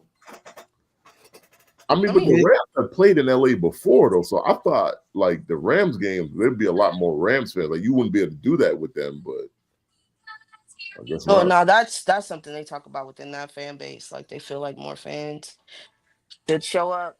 I'm just saying, like the thing with California in general is a bunch of transplants. Yes, that's true. And y'all got a lot of damn teams. I mean, shit. Yeah. I mean, but I think the main issue with LA was like LA, like there's a lot of teams that have been there and can't, like they had the Raiders there for a time, the Rams was there, the name moved. And they just had I mean, the thing about LA is like they like winners, man. Like, so I mean, if you ain't really winning, I mean, there's a lot of other things to do in LA. If your team ain't winning, I mean, they might not support you like you think they would. It's not only that, it's also like where they were playing when they were in LA. It just became untenable for teams to exist because they were playing at the Coliseum. And I mean, when you start developing as a team, you would want something that's more geared towards the NFL. The Coliseum is just one of the oldest stadiums out here, bro. So But you move. Yeah, but like, so what I've heard about the Coliseum is like when you go there, like the traffic is it's like it's terrible to go there. Like when you go into a game and come back from a game. Well, yeah, it's absolutely horrible. Y'all saying the Coliseum bad? No, it's the travel around it because you have a freeway that's not so far from it, and it just becomes congested with traffic. It's damn near like you might be sitting in traffic trying to get in and out the stadium with how many people will show up. So did they tear down United Stadium? Pop? San Diego original stadium. They tore it down. I think that was what the talks was. I'm not sure. Yeah, I'm not sure if they ever actually. Yeah, I don't think they actually. I'm just asking because I'm like, why didn't they try to like do what the Commanders finna do? Well, the thing is, the city didn't want to give them a stadium. The team wanted a new stadium. The city was like, nah, and they wasn't working with them. That's why they went. Yeah, and I think it also had to do with something about how much money they wanted the ownership of the Chargers to come up with for it, and it was just a lot of like they just couldn't get to a common ground, and then that's when they were just like, fuck it, we'll just move to LA. Yeah. But I think they're getting a new stadium built in LA, right? The Chargers or something? Or is that just a practice field? Maybe a practice field. Because I heard it was like it wasn't near the stadium though, I thought. Oh yeah, they demolished that bit 2020. 2020 they finally tore down. Yeah. The last team to play there was the San Diego State Aztecs. It started in 2021. They completed the demolition in 2020. 2020, they completed in 2021. Damn. I wonder. See, like that's the thing I be thinking about, Mick and Pop. Like when I think about stadiums, like they get like vacant, like they become vacant. Like it's a lot of them stadiums don't get tore down, and like you can always circle back. But once you're done with it, I guess that's it. Yeah, so I had to Google it. So apparently the Chargers are opening up a state-of-the-art facility in El Segundo, apparently. Yeah, that's like practice stuff. Facility, You ain't putting you're not putting no stadium out there. Yeah, it looks like a practice field. Yeah. Okay. I mean, that'll help though. Yeah. Uh, yeah, I mean, like the only thing is, I mean, like like the San Diego, the Charter fans as in San Diego, like it's not like all of them don't support them, but like, I mean, because like, and my uncle lives in San Diego, so I think it's like a 50-50 proposition where like 50 Mm-hmm. still fans and like, and then the other 50 are just not supporting the team at all. This Which shit I look don't fire, Mick. say what. I said this shit look fire. Oh yeah. I mean, I mean, like it looked real nice. Yeah, look like they put a little money in. But I mean, like, I don't blame people that's from San Diego. Like, if your team moves away, like, I don't blame you for not supporting them. Like, I can't blame fans for that. But what happens? Like what Pop just said. Like the city is like, hey, we're not allowing you to renovate the stadium, That's improve the essentially what stadium, or happened with the anything. You Rams. got to Why they go. left St. Louis. Yeah, I It mean, was it's it was like the city didn't want them to build a new stadium. build a new stadium, and I think they were trying to put stipulations on where they could put it, and then that's when the dude was like, "Fuck this," and he brought all that property in Inglewood and built SoFi. Yeah. So yeah, I mean, like the Patriots, the same thing happened with the Patriots when they tried to build their new stadium like a while ago. Like a while, I mean, like 20, 30 years ago. Like they didn't want to build a new stadium, and then like like I think it was before Kraft bought the team. The owner before that he was willing to move the team. So I mean, thank God it never happened. But I mean that's what gets teams moved is when the owner wants a new stadium and they So can't come. whose I stadium is SoFi technically? think it's the Rams technically, isn't it? I mean, no, it's both of them.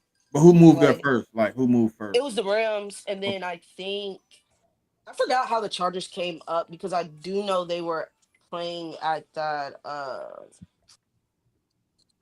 Can't think of that. It's the Rams The stadium. in They, the one in Carson. It's where the Galaxy soccer team used to play. They were playing there, and then that's when I guess some conversations happened between the owners where the Chargers then moved to SoFi. yeah, the Chargers pay rent. Yeah. The Rams pay for their stadium cash. Um, they own Walmart and shit. So And I thought it was the Denver owners that own Walmart, wasn't yeah, it? but it's all the same family. Oh, But okay. you Oh, can't okay. own multiple. It's like three people from that family that Okay. own the team. Okay, so but it's broken up into I mean, they are Walmart outside of the NFL, but inside of the NFL, NFL. They are they have different separate business. franchises. Got you. So, Got you. Yeah, they got that type of money. Got you. Okay. Hey, that owner is smart as hell. The Chargers owner, Stan Kroenke. I don't know how to say his name. Spanos? Stan Kroenke is the owner of the Rams, I think. Rams, my bad, Rams. Okay. He Yeah. when he bought the plot for Something SoFi, like that.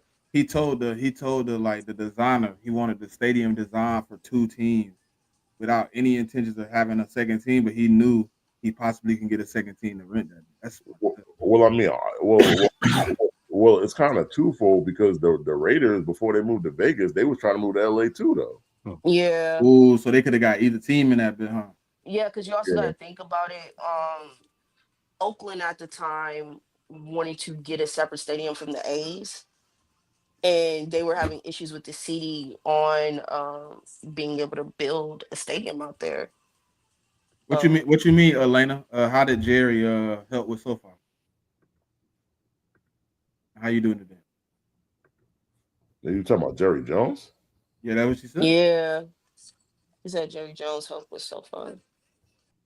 I mean, like so, like whenever you're an owner though, when you're trying to move, like I mean, like I mean, thing is like the other owners got to vote on it, so like you got to get a certain amount of owners votes for you to be able to even move a team. So I mean, it's not like you can just pick up on your own and move. I mean, to like I mean, to whatever city you want to move to. Like you got to get the league's approval. So Oh, it says Jerry Jones played a Yeah, significant role in the development of SoFi. Not only not only did he do that, he in particular was the catalyst for the return of Los Angeles Rams to LA. well, yeah, I mean, because shit, like he did the same thing. He owned that stadium. yeah, Yeah, Yeah. Because I mean, like the Rams, it's kind of like what Pop said. Like the Rams were not getting a new stadium in St. Louis. So once Kroenke seen that shit, he was like, "I'm going to just move the team back," and that's kind of what he did. Oh, So and then I Yeah, guess but it took him a minute because I know that situation with St. Louis. It wasn't just like, oh, this year I'm gonna do it. No, it was like they were having contract talks with building a new stadium out there, and then he eventually just bought that property in Inglewood, and then started development, and then that goes into the vote you were talking about, JMIK, about getting the approval to actually move the team. yeah, because I mean, like that's the one thing. Like, Jerry Jones basically own that shit, man. I mean, he's one of the most. Yeah, dog. No, listen, J Mitt, I'm reading it right. So he owns a company called Legends Hospitality, right? Yep. They basically run SoFi Stadium. They do all the the pieces that you need. Like they deal with all of the merch, So operating they're like handling. property. They're like the property management for the Yeah, stadium. Yeah. but they Yep. also listen. Hold on, they own the name rights to SoFi. Mm. Legends Hospitality owns the name SoFi Stadium, and it's co-owned by Jerry Jones. Yeah, but like, The stadium is or the name? The No, the lodge, name. the lodge Okay. and hospitality is, and the name is co-owned so all that by Jerry. must mean that they must have some kind of ownership in the actual company. So, because like SoFi is a company though. These niggas making Yeah. stupid money, dog. Because I mean, like Yeah, SoFi is like SoFi is like a a banking. banking type Yeah. shit. So yeah. So I mean, like they must have some kind of antenna. Like I don't say antennas, but like some. They must. I mean, Jerry Jones' company must got something to do with the actual banking company SoFi. Yeah. Because that's an odd partnership to kind of hold, I guess. But yeah. Because it says Legend Hospitality owns multiple aspects of SoFi Stadium, including the naming rights, suites, and concessions. Also, some of the various aspects of the stadium, including the and medical facilities and additional items. Yeah, but my question is, if I'm Kroenke, like, why would I let you own? Like, that's money that I can't get because Jerry owns it, like that part of it. That to me don't make sense. And unless he ain't I have would the have money, to I would have to look back on that situation because there was a point where he didn't have enough capital for something, So you and think then Jerry he threw some money in? I think he had people come in to help him out. I I wouldn't be I don't think surprised. because They work I like that. don't think he wanted to foot the bill all by himself because it would have cost a lot, and so you offset that by bringing people in to kind of help you. J Mitt, damn boy, you good boy. The more I read, the more I get to what you just told me. He yeah. also Jerry Jones also tried to get Mark Davis to join the Chargers in that stadium. Oh, and you mean the Raiders? Yeah. Yeah, the Raiders. I mean, Yeah, but the join the Raiders. Chargers. Mark Davis is the owner of the Raiders, but he tried to get them to join the Chargers. Like he tried to get them to be the Chargers and the Rams at first, but it fell through. So he ended up moving on and getting the Rams to move in, which then the Chargers circled back to stand to get the second spot. Because I guess initially the Chargers was trying to still get a deal done in San Diego, Yeah. Yeah, and you so got it to think fell about through. it. The Raiders also they didn't want to move from Oakland. They wanted to stay there, so they were. That's why they didn't want to move to LA. They wanted to stay in Oakland to see if they can get something done. But when I can't remember the exact year when it just became like Oakland was like, no, you're not. We're not going to allow you to build a stadium. That's when he said, "Fuck it, we're going to Vegas." But I mean, like that's pretty much going on with all the Oakland teams. Like, I mean, like Oakland well, They pretty. lost Golden State too, didn't they? I mean, Golden State's in Well, San Golden Francisco. State wasn't. Yeah, that was in San Francisco. And they moved to Okay. Santa Clara, I think. Yeah, no, like I think their state, the Golden State Warriors arena is in San Francisco. I thought it was. It's in San Francisco. Yeah, I thought it was. I thought they moved. Oh no, it was my bad. I'm thinking it was 49ers. My fault. Yeah, I mean because like Yes. the Golden State Warriors, they used to play. The stadium was in Oakland, and then they Right. moved to San Francisco, and I mean like the A's don't even play in Oakland anymore. Like they still got the Oakland A's name, but like, I think right now they're playing in Sacramento or something like that. Until Yeah, the and I think next year they're moving to Vegas, if I recall correctly, that they're building a baseball stadium yep. So I mean like like over in Wow. that Allegiant area. Well, I don't know if it's gonna be near Allegiant, but I'm just saying it's gonna be out in Vegas. yeah, Yep. so I mean by the time it's all Well, done, I they mean like won't move next year. The we could- stadium starts next year. They'll play in Mm-hmm. Sacramento for 2 years, and then they'll And officially, then okay, so the build of the stadium starts next year. yeah. But they Okay, moving gotcha. out of the stadium they in. Pop, they moving out of the I mean they already moved unless out. they already play. Oh yeah, it's No, they 2025. already They're moved already in because Sacramento. Yeah, they already moved. I think they that's on said me. I'm for yeah. some reason I didn't calculate 2025 being 2025. So No, I'm no, like, I got you. but I Yeah, yes, got you. so they're in Sacramento until Yeah, so 2027. basically, Oakland lost all of their teams That's just crazy. because they want to build new stadiums. they Is it didn't. the governor? Is it the senator? Like who's stopping them? Like, No, I mean like I It's mean probably the city council or something like that that yeah, approves new stadiums to get built within the city. I mean they just couldn't come to an agreement on the stadiums. Essentially, I mean because what Golden State started renegotiating what 2018. yeah, but it's the fact that like a lot of times these stadium deals fall through because like the government doesn't want to put in enough money for the owners to want them to stay. Like that's Yeah, like they want the Uh, owners to pretty much carry like 80%, 90% of the bag. and I mean the owners is like, why should I do that when I go to another city that will give me money, that will give me 50% of the money to build it. okay, so they play in Sutter Health. They play in Sutter Health Park already. Okay, Yeah. So like they're already in Sacramento already. So I mean, they was in Oakland for 57 years. yeah, I mean, Mm-hmm.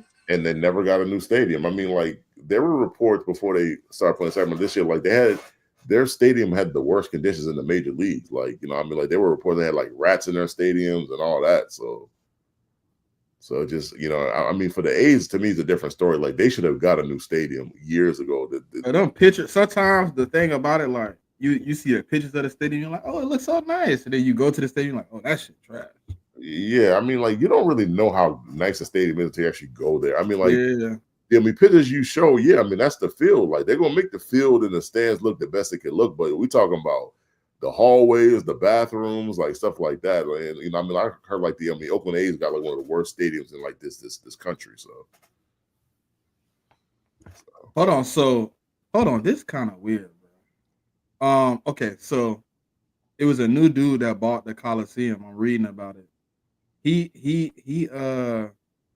He doesn't want to rebuild the stadium. He wants to go on a 10-year redevelopment plan. But if your stadium is bad, it's gonna 10 years? What? You need immediate action. Yeah, but you also gotta think about it. There's limited space in that area. When you think about like Northern California, that's where it's at. Do you think Like they the should do Bay what Area. Florida State did and cut it down some? Like use the stadium and redevelop it, but lose some of the seating so you can use the extra area for, you know what I mean, like making the stadium bigger inside it. So if you can't go out, That's possible, but I also think like with you wanting to redevelop it, you got to think about the space. It's going to probably take some time. I don't know if it should take 10 years worth of time. I'm just saying it's probably going to take some time because you want to modernize it while also maximizing the space you have. because if So, what Mick just said is true, right? This dude bought it in September of 24 and entered a 10-year plan. If it's already trash, like what is it going to be in 2034? Like who's going, like what is it going to do for 10 years? We know how stadiums, when they don't get used, how they start to look. No, it's gonna be something else. They're gonna redevelop the land. Like they're gonna put like shopping malls and shit or like hotels, yeah, No, but like they some whatever. said, sort but of sir, development. they said the developer that bought it in 2024 entered a 10-year redevelopment plan that Yeah. does not include demolition of the stadium. Oh. Yeah, but So I don't know what they mean by redevelopment then. Like I don't Maybe what around is the stadium and then Like make are the they stadium like remodeling the stadium. Maybe have a stadium where it's used for something else, like but what do you college games and shit. Yeah, but like, what do you like? They don't have any pro teams there anymore. Like, what college teams does Oakland have? They don't have no college teams. I think most of the college teams is like Stanford, Sacramento State. But no, like Jamie, Like, you know how Orlando. You remember what Orlando did in their 10-year development? Do you remember when they had the stadium back in the day? They cut it off for 10 years. They redeveloped around the land, but they kept the stadium. They redid the stadium, and then they started using it for like, cause you know Orlando get like 5 or 6 college games a year now. Well, yeah, I mean, because the stadium in Orlando, like they be playing bowl games at that stadium. Yeah, too. That's what I was saying. Maybe reallocate to something like that. Yeah, but you have to have a bowl game that's already. I don't know about any bowl game that was already being played in Oakland. That's my and when we talking about redeveloping what the baseball stadium, right? Not yeah, football stadium.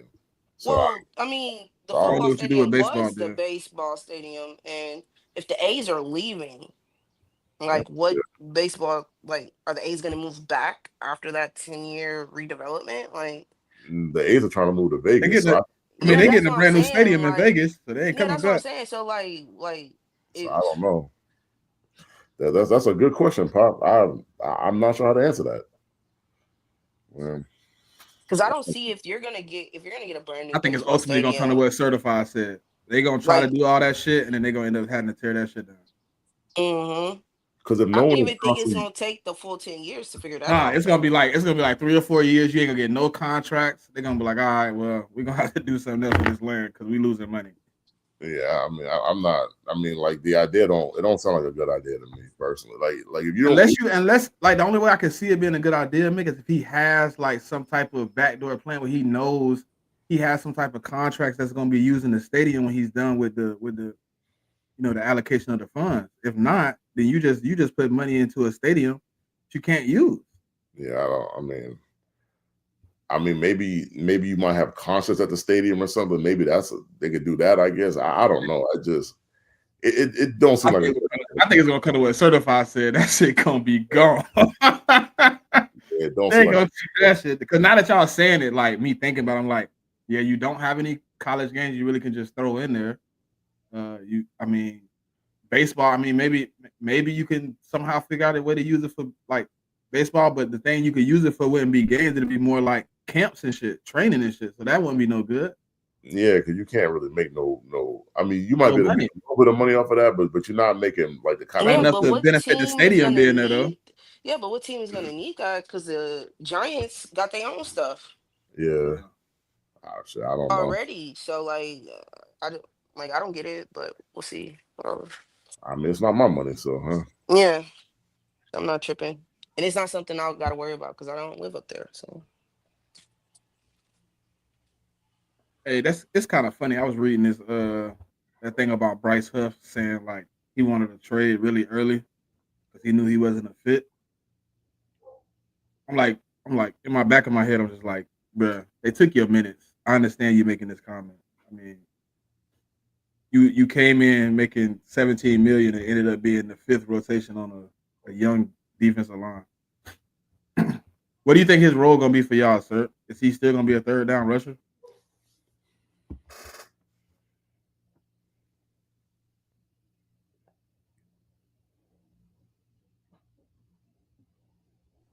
I thought my mic was unmuted. Yeah, I think he's gonna be a third down guy. I doubt, like, if you'll probably see him on some shit like 2nd and 20 or something like that. But passing situations definitely. He's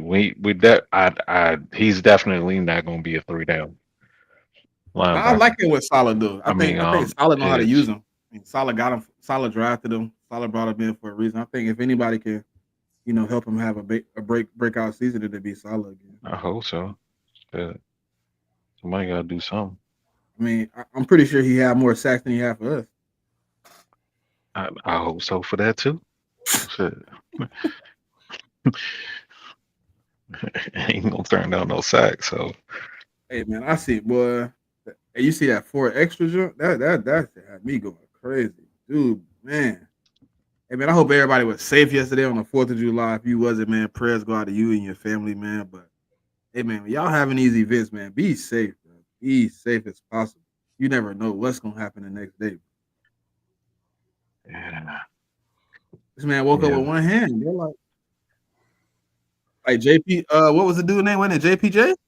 Oh yeah. I forgot about that. Yeah, but he He got only like 3 fingers now or some shit. yeah, but at least he got 3 fingers. Extra Yeah, so nah, I that's seen his whole somebody hand. blew that Damn. whole hand off yesterday. Yeah, extra Um, extra. He blew his whole. yeah, blew his He ain't whole got hand off. nothing left but a nub. Well, I mean, like that's why he Who? using these Or fireworks. extra, the dude that be going around fighting and Some, stuff. He like a little. yeah, He always Oh, like be some like trying to squabble. internet person who I don't really know. Mm-hmm. Me Um, either. Look, all I seen was I said, "Who is this for extra dude?" Like they keep talking about hit the button. I'm like, okay. So then I For typed his extra. name in and started looking at videos, and all I see him talking about is fighting. So I'm like, oh, he must be a little fighter or something. yeah, I don't know. I just saw that picture. I I seen didn't that even know who nub, it bro. was in the picture. I just saw I somebody's heard hand that blowed name off. before. I seen the nub. I was like, oh my god. Mm, Damn. that shit looked nasty too. Yeah, that shit was crazy, bro. Damn. That's crazy, dog. Like you Prayers go wake up one day and you lose your hand. Like you don't have a hand no more. That's crazy.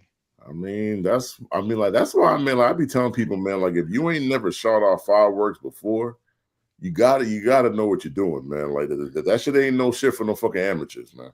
Bro, could you imagine hearing a bang and then looking down and your your hand is no hand. longer there? Bro, I would lose my fucking mind. Yeah, but I be. Oh my god. Lose my mind might not even be it, bro. Yeah, man, that shit rough. Hey man, I hope he recovers. I mean, He's gonna recover. He just ain't y'all gonna. know what I mean. He gonna recover. He He's gonna just recover. He just ain't got no hand. yeah. He don't we don't I hope he regenerate was hands. I hope he that wasn't the hand he right with. Well, if it is, he's going to have to learn to write with the other hand, pretty much. Shit, eat all that shit. How you Got to be gonna tie like your me, bro. shoes? You know, maybe you gotta Jeez. stop. Maybe you gotta start wearing the shoes with the strap on, man. Man, That or the ones you just pull on. Yeah, I mean, I'm not trying to shoot no jokes, but that's just it. It is what it is. Like you're really not gonna be able to tie your own shoes anymore, like, unless you learn how to tie your shoes with one hand. Hey, sir, check your phone. okay. Yeah, I'm not even sure how feasible that is, but you don't have to learn. I guess I don't know.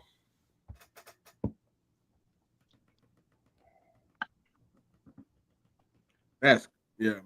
Prayers go up to that man. You know.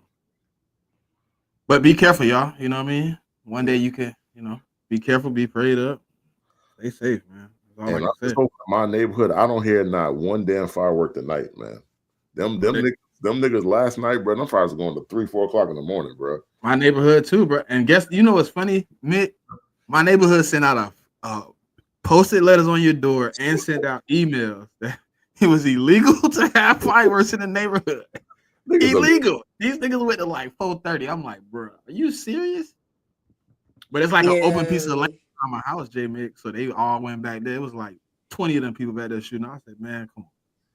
Yeah, I mean, like fire. I mean, like I don't dislike fireworks or nothing like that. But like niggas is fucking start them shits at 3 o'clock in the middle. Like, and I'm thinking to myself, why the fuck are you shooting fireworks at 3 o'clock in the middle of the day for? What purpose? Can't even see them. You want to hear the noise? Like, yeah, but that shit was like from 3 p.m. to 3 a.m. I'm like, man, I hope y'all motherfuckers shut off all these goddamn fireworks, man. They haven't. I'm hoping and praying, Pop. Hoping and praying. No, look, you're gonna hear one go off at like 3:30 in the afternoon. You're gonna be like, oh, here they come. I'd be like, these motherfuckers, man. My God. Should I expect it the minute it start getting dark for them to start going off again? And we played the Nationals again today, Mick. Yeah, boy, we whooped their ass yesterday, boy. That shit was crazy. I need to smack them again. You got the Royals running around like they 500 and shit. We whooped their ass today. Man, fuck both you niggas. Oh, you a nat? Damn, I forgot you was a Hey, attitude. sir, we recently had a series again. How you Man, doing, buddy? come on, man. But why you want to bring this shit up now, dog? You weren't thinking about me none of them games, and now you want to talk about it and shit. Y'all petty as shit. I don't even do. You know what? That's all right. I I see forgot, you bro. I week ain't two. remember. I don't remember you was a Nationals fan. Bro. My Right, bad. sir. I see you week two. It's all good. So don't even worry about it. Nah, you going to enjoy that anyway. You don't even want to win that game. Oh man, that's funny. She gonna be like, you blowed me out. Thank God. Hey, sir, gonna be mad. He gonna be trying to rub it in. She gonna be thanking him for the. Oh Now man. Pop gonna be mad when they win 7 games. She gonna Oh be yeah. pissed off. Absolutely. I ain't gonna lie, Mick. After we play the Rockies, though, our schedule kind of ass. God damn. I mean, they should be able to make up some ground over the next couple of weeks, man. Yeah, because then we play the Rays, the Cubs, the Phillies, the Dodgers. God damn. Yeah, I mean, get real after that. That little, I mean, like the national. We got 6-game stretch. I just heard a bunch of belt to ass. My God, I don't know about belt, but Yeah. Nah, we definitely belting y'all. That's all. nah, ain't no belt. Ain't no belt. Hey, ain't no belt. Goddamn it. I mean, but see, I mean, that's the thing about the Red Sox is like they don't get a lot of. We don't get blown out a lot. I mean, like we just be losing them like one and four in games. That's what it be. But like the other night, we was up, and all of a sudden we gave a grand slam. I was just like, "You bitch ass." I mean, our bullpen ain't the greatest, man. So what was that? That was against the Reds, wasn't it? Yeah, it was against the Reds. Yeah. That shit. I was like, bro. And Mick, I was playing like 2K or whatever. I was like, let me check the score. I'm like, oh yeah, we up. Okay, cool. Turn back to the 2K. I'm playing a little bit. My phone. Then we lost. Grand slam. What the hell? Oh man, come on. Yeah, you can't give up a grand slam in that spot. Yeah, I mean, be like that in baseball sometimes, man. That's how it is. Unfortunately. Oh man, I'm ready for this. Well, we got 3 more weeks, right? Yeah. I think some teams their rookies report early though. I mean, I know the Patriots. I think rookies report the 19th, and the rest of the team reports like the 22nd, 23rd, something like that. So, and I think a lot of teams do that. So, I think my boy done recovered too, Mick. Yeah, that's how I ended up saying his name earlier. I don't know if he 100%, but I mean, he was doing some workouts where he was using both his arms. I was like, all right, he ain't got that damn sling on no more too. Yeah, I mean, I told you it was really nothing to worry about. Like, I figured I still don't like it though. I still don't like it because they saying he still won't practice for us until the middle of August. So I mean, this was the timetable for him. Yeah. From what I remember. Yeah. No, we had the timetable right, but it's just like you know how I am. We done had the conversation, bro. Like, I don't want your first reps with the team to be with the personal trainer, bro. Yeah, like, I wanted to be with the rehab committee. I want you on the field. And I get that, but I mean, he's gonna come back in enough time to actually play in some of these preseason games too. So. Yeah, they said middle of August. He'll be back. So I mean, he'll probably get into 2 of them preseason games. So has any more of the second round picks been signed? Nothing on it. I ain't heard of none. I mean, if they have, they ain't really been reporting it, so I'm not sure. I know at some point, like last week, it was only like what 2 or 3 of them signed, something like that. No, I think it's more than that. Like, I don't think that report was right though, because like the 2 guys that they named, I'm like the Patriots signed. I mean, Trader Henderson a while ago. So, like, I mean, before rookie camp even started. So, I know they were saying like there was a bunch of them not signed. I'm just like, why? And then they said like somebody messed it up, like giving a bunch of guaranteed money or something. I mean, the only dude that the only players they're talking about right now are like Trey Henderson, Shamar Stewart. I mean, those are the only 2. Those are only Look, I just looked it up. It said majority of the second round from the 2025 draft still remain unsigned due to a standoff over guaranteed contracts. While a few of the first second round picks have been signed, it still remains about 30 to not be signed yet. I mean, I think the other thing is like if they're pressing with the team while they're trying to work out the deal, then I don't view it as a big deal. But if it's like the Shamar thing where you're I not, knew the Browns was gonna be somewhere with a dumb contract. They saying the contract that started majority of the argument was Carson Swissinger. yeah, I mean, fully guaranteed contract, and then the Texans followed it up by paying Jaden Higgins a fully guaranteed contract. That's the UCLA linebacker, right, Carson? yeah, that's Carson. Yeah, I mean, but I don't see the big deal. Like these are rookie deals, 4-year deals. The money is slotted. So if the players want the money all guaranteed, what's exactly is the problem with that? I don't get it. Like, yeah, I mean, I thought rookie contracts.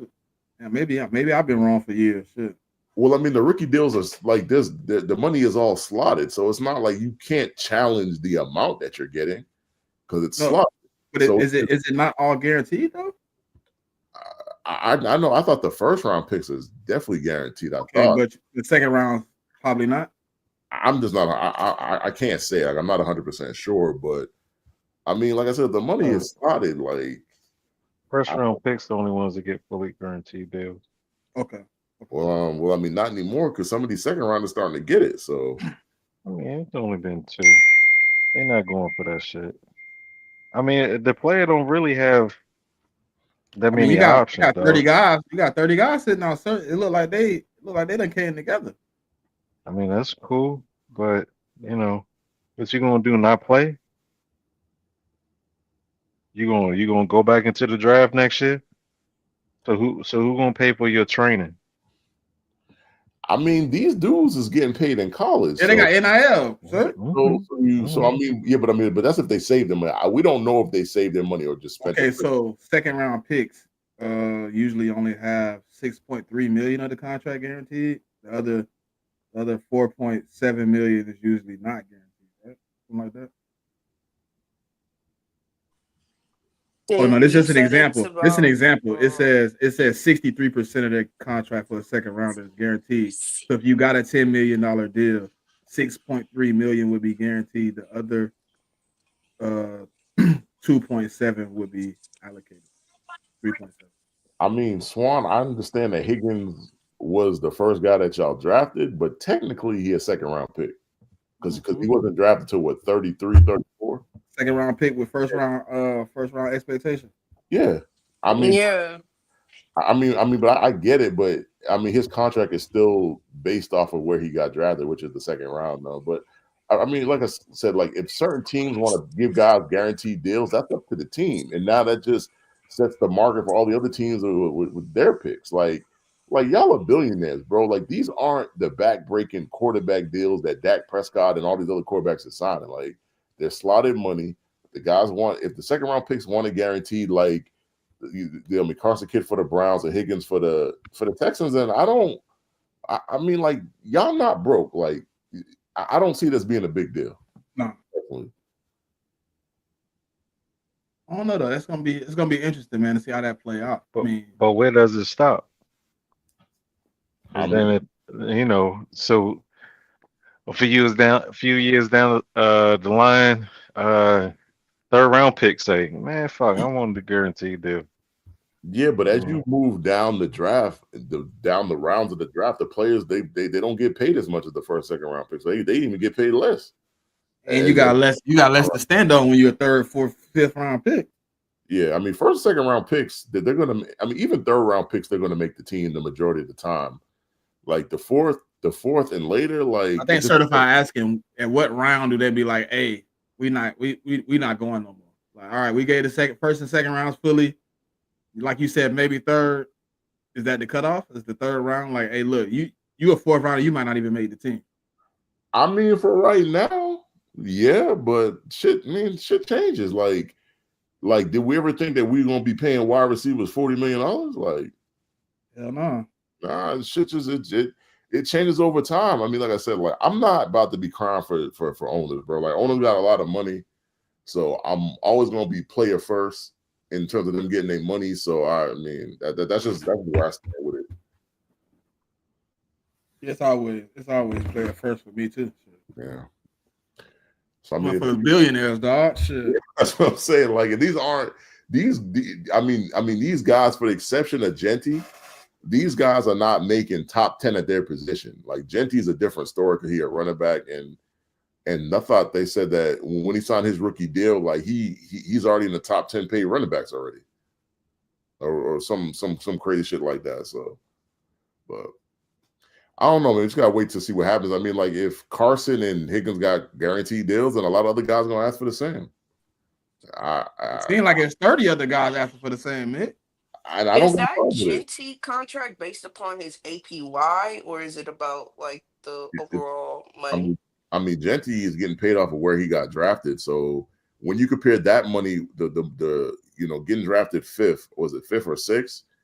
And the money slotted there, and then when you compare that to the running back position, he's already a top 10 paid running back.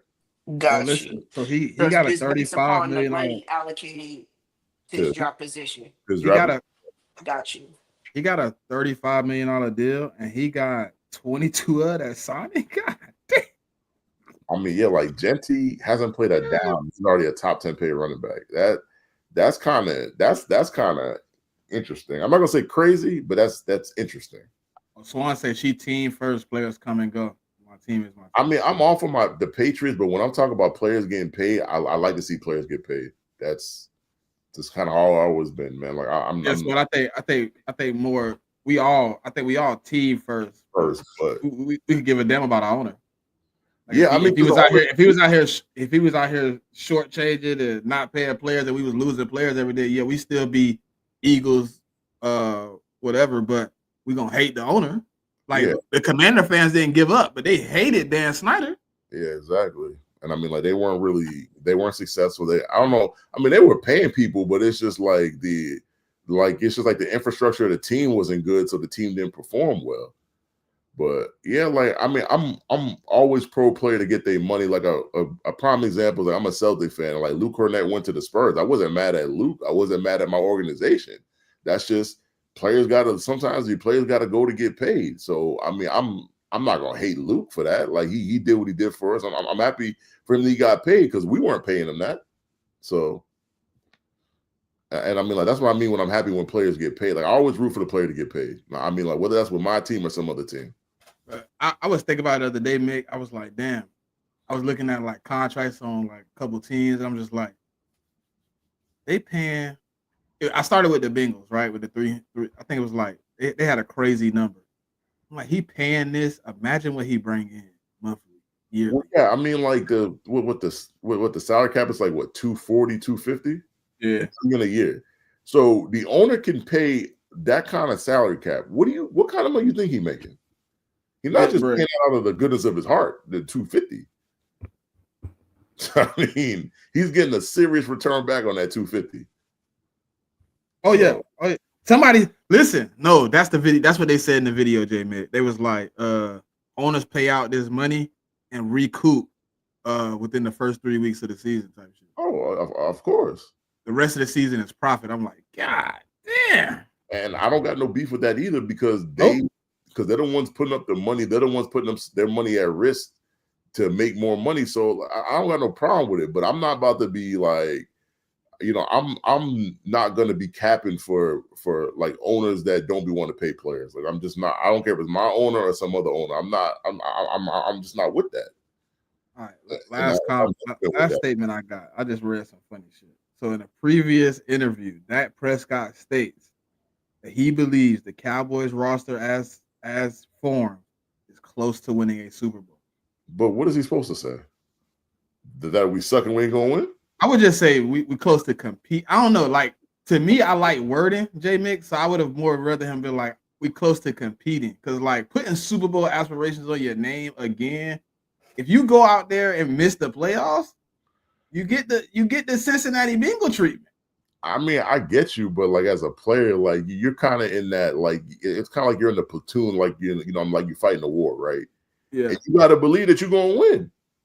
Like you can't go into the season like halfway in, halfway out, like, oh yeah, we suck. I mean, like you got to have the blind faith that you're gonna be a Super Bowl winning team when you might not be, or you're probably not gonna be. But honestly, Dak, he the quarterback, he the leader of the team, so I ain't really got a problem with it. Like I don't believe it.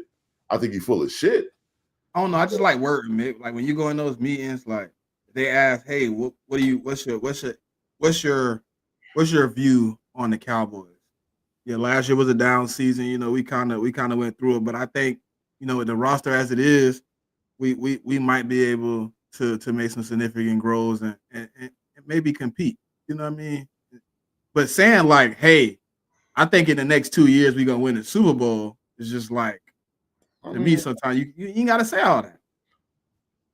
I mean, like I said, like he's on the team, man. Like the players say in the offseason, man, I take it with a grain of salt, honestly. Like I don't expect him to say anything different. Like, so I mean, I don't believe what he's saying, but so there's no point where you expect it. Like, I ain't gonna say 100% real, but be real.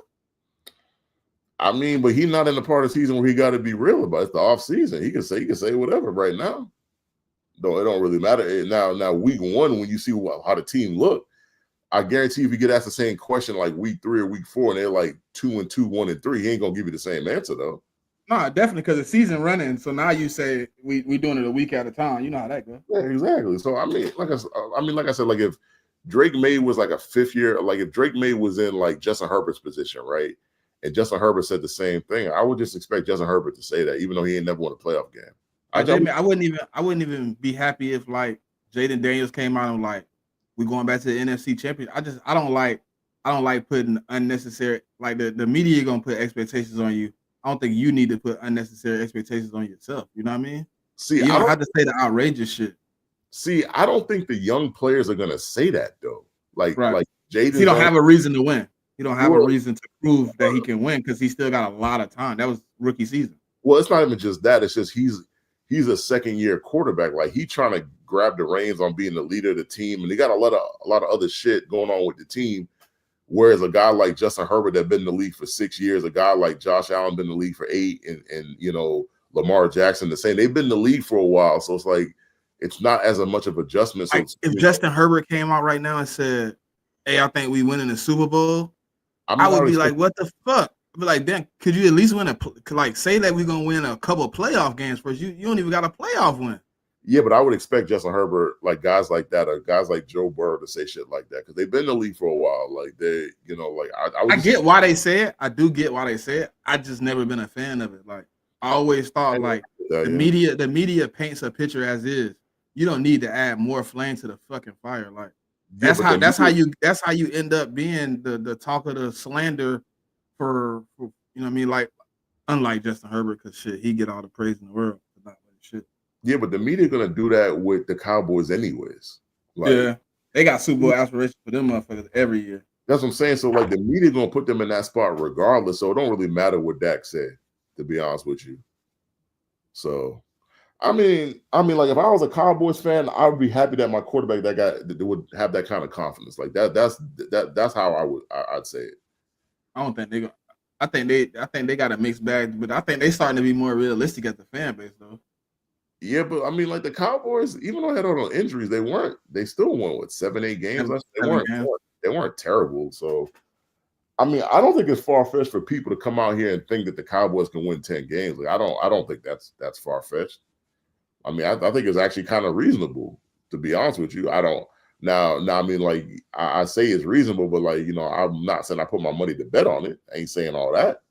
The only reason I got them at between nine wins is because I don't think they got those 2 free wins they usually get. I don't think they got the 4 free wins they usually get, to be honest. I mean, the Giants is a work in progress. I think it's 50-50 that they can get one of those games though. I don't think the first one. No, I don't think the first one because I think the first one gonna be.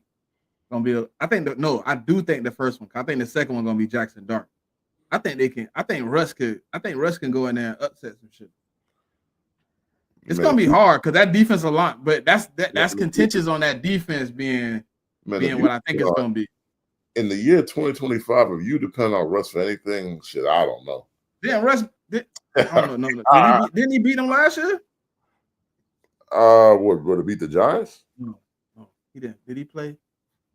Did we play them I'm last sure year? Steelers played the Giants last year. I'm not sure. No. Did we? Yeah, we played the we played them last year. We played the Steelers and all them last year. Yeah, but when you looked at the Steelers had a better team than the Giants did last year. No. I was saying, didn't they beat the Cowboys last year? I think the Steelers did. I think. Yeah, I think that was a weird game. It was like a might have been a Thursday game or something.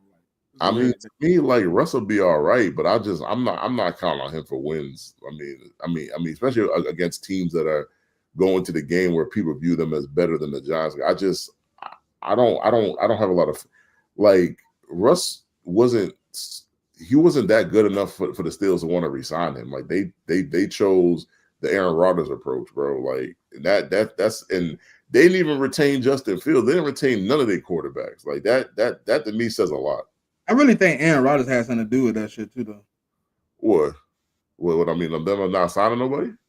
Like him being like, I don't want either one of them as my backup. He got that type of pull. I mean, he do, but the Steelers was also waiting for him to actually sign the deal to just even say he was going to be the quarterback. But I know he like, cause like I was talking to Goo. I know he like had a sit down with him at one point, and that was before the draft and like free agency and shit. He the one that kind of gave me that idea, and I kind of agree with him. Like he believed like Aaron Rodgers had that sit down. He laid out some like stipulations of how he wanted the quarterback room at least laid out. Like, hey, I don't want to. He probably just didn't want to deal with Justin Fields and fucking Russ. I mean, let me ask you a question, right? You sign a guy for a year, and you let him tell you what to do. Well, I know he wasn't. Well, this is what I'm thinking. You're not signing Russ for more than a year. And if you were signing somebody for multiple years, it probably was only going to be Justin Fields. Yeah, it's been Justin for a couple of years, maybe like a 2 So do I take signing Justin Fields for multiple years and losing the opportunity that I think I have with Aaron Rodgers with what I know I got in Justin Fields? I'm probably just gonna move on. I mean, I'm just telling you, like, well, no other quarterbacks available. Shit that they really need to jump on. And so, I mean, let me press it before I say this. Like, I'm not calling the Steelers the Jets. But what you're doing and letting that man start calling the shot, like you're doing what the Jets did. Like that's what you're doing. But the Jets really did some. Man, do you remember how many players they signed before he signed? Yeah, I mean, for him, like that shit was crazy. I never seen nothing like that, bro. Yeah, so that's what I'm saying. Like they let that man call the shots. He was like, he started naming players and shit, and then you started seeing them like go get the players. You like, oh, they really doing whatever the hell he tell them to do. Yeah, and that to me, I'm not saying the Steelers obviously a much better run organization than the Jets. So I'm not saying that, but it's a slippery slope. You're giving the same vibes. Yeah, it's just it's a slippery slope, man. Like you're letting him tell you who the backup quarterback could be. When he said it himself, he probably gonna only play 1 year and retire. Right. So that's what I'm saying. Like that's just a slippery slope. So, but hey, I mean that's the path that the Steelers wanted to take, and I do think Rodgers will be better. Did they not offer Justin Fields anything? Nah, I only offered him anything. I mean, they let him go into free agency. I didn't see any offers that he got from them. I mean, maybe if you know like a Steelers insider, and maybe they offered him something, he declined it because he knew he could get more. But I mean, Justin Fields only signed a 2 or 3 year deal for 30-40 million. It's not like he signed for a whole bunch of money. So I don't know, but I mean, we're gonna see week 1, man. Like that's a revenge game on both sides. Right, so he ended up signing. Supposedly, I don't know how true this is. This is coming from. Let me see the source. This is on ESPN and on Yahoo Sports. They're saying the Steelers did offer him a contract, but it's saying that the Jets offered him $15 million more. So it's saying that the Pittsburgh Steelers offered him 2 years, $27 million. And Justin Fields signed a deal with New York for 2 years, 40, but it's up to $45 million with $30 million guaranteed. So then, I mean, if I'm Justin Fields, even though the Jets is not exactly the best place to develop, that's damn near $20 million, bro. Yeah, I'm gonna take the bigger bag. Like especially knowing my circumstance as a quarterback. Yeah, I'm not really solidified, and I'm getting basically if they cut me, I got $30 million for 1 year. So I made $30 million plus whatever he make this year. I mean, yeah, it's kind of concept we had earlier. Like, I don't fault any player for taking a bigger bag, man. If another team other than the team you play for offer you more money, I feel like you got to take it, especially in football, man, because it's not a lot of these guys don't have long careers. Like Tom Brady, Drew Brees, gonna be 12 million guaranteed supposedly. Yeah, so like the Tom Brady, Peyton Manning, Drew Brees of the world, like that for quarterbacks, that's not the norm. Hey Mick, I'm definitely taking the Jets deal. You telling me the Steelers is only gonna give me the 2-year deal, 27 million, but they was only gonna give me 12 million guaranteed, and I got 30 million guaranteed from the Jets? Yeah, you got to take the money, man. Like, yeah, hell yeah, that's $20 million. I mean, even though the Steelers is the better organization, like you just at that point, man, like you got to take the money. Like, so I don't fault them for that. No, not at all. Not at all. But I do fault the Steelers for not wanting to pay him more than that, though. Like, you know, like I get it. You only want to pay him 2 for 27, but that shit kind of feel like they kind of cheaped out a little bit. And then you only wanted to give him 12 up front. Yeah. So I think you should have if you was gonna do 27, I'd have gave him like 18 and 19 up front. Shit, go ahead. You know what I mean? Yeah, but it wasn't even close enough for him to even consider staying at the Steelers. It wasn't even close. It wasn't close. Nah, they gave him 30. Yeah, I mean that shit wasn't close at all. So I don't know. I mean, week 1, man, I'll be definitely tuning into that matchup, man. Like that's gonna be a good one. I mean, Steelers and Jets. I mean, it's a revenge game on both sides. So it's gonna be interesting. Now I gotta see if they offer Russ before we get up out of here. Oh nah. I don't think they offered Russ anything, did they? It says after the regular season there was no contact from the Steelers organization to Russell Wilson's people. They said, man, fuck you, nigga. They ain't even call that nigga. They're just like, hey, come get your shit. Come get your shit. We don't want to talk to you about nothing. We moving on from you regardless, nigga. You was horrible. So at least look, now that's a positive, JMIK. Like at least they had some semblance of faith in Justin Fields coming back. Some semblance. Even though it was on a cheaper deal, it still was like. But if they had so much faith in him when Russ down the stretch was playing terrible, why didn't they try to put Justin in the game? That's my question. Because Russ was playing like ass down the stretch. They never even tried to put Justin in the game. Or if they did, it was like a 3rd and short, and I mean that shit was like an automatic running play. Yeah, Trey, we signed McCougar. So that thing got to be wrong then. That report got to be wrong. Because that's a 3rd player. Because I know McCougar signed. He got like 4 years, like $8 million, $9 million, something like that. He was what, your 3rd round pick or 2nd round pick? 64th. 64th pick. Unless we traded back. Yeah, he's 64th. I'm looking at it right now. I looked it up. 64th overall pick, signed a 4-year, $8.1 million rookie contract. Yeah, I mean, like all that rookie money shit it's slotted, man. So it's not. I mean, like, but we did give it to him fully guaranteed though. Yeah, like being a 64th pick, you're never going to make more than a 62nd pick. Like it just. But see, I can understand you giving somebody $8 million guaranteed. Like I can understand that. Yeah. That don't really kill you to do that. Yeah, it shouldn't. I mean, if it does, you need to rethink about you. I mean, on the football team. Yeah, like I think it's when them dudes that want like the crazy money. Like Deshaun Watson money.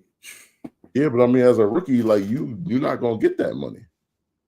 Like the first round. I'm glad they changed it, boy, because I think we'd be in a world of trouble if they'd had. Well, I mean, like the way the salary cap would have been like used by teams would have been different because you've been paying rookies all this money, so you kind of have to work around it, I guess. So.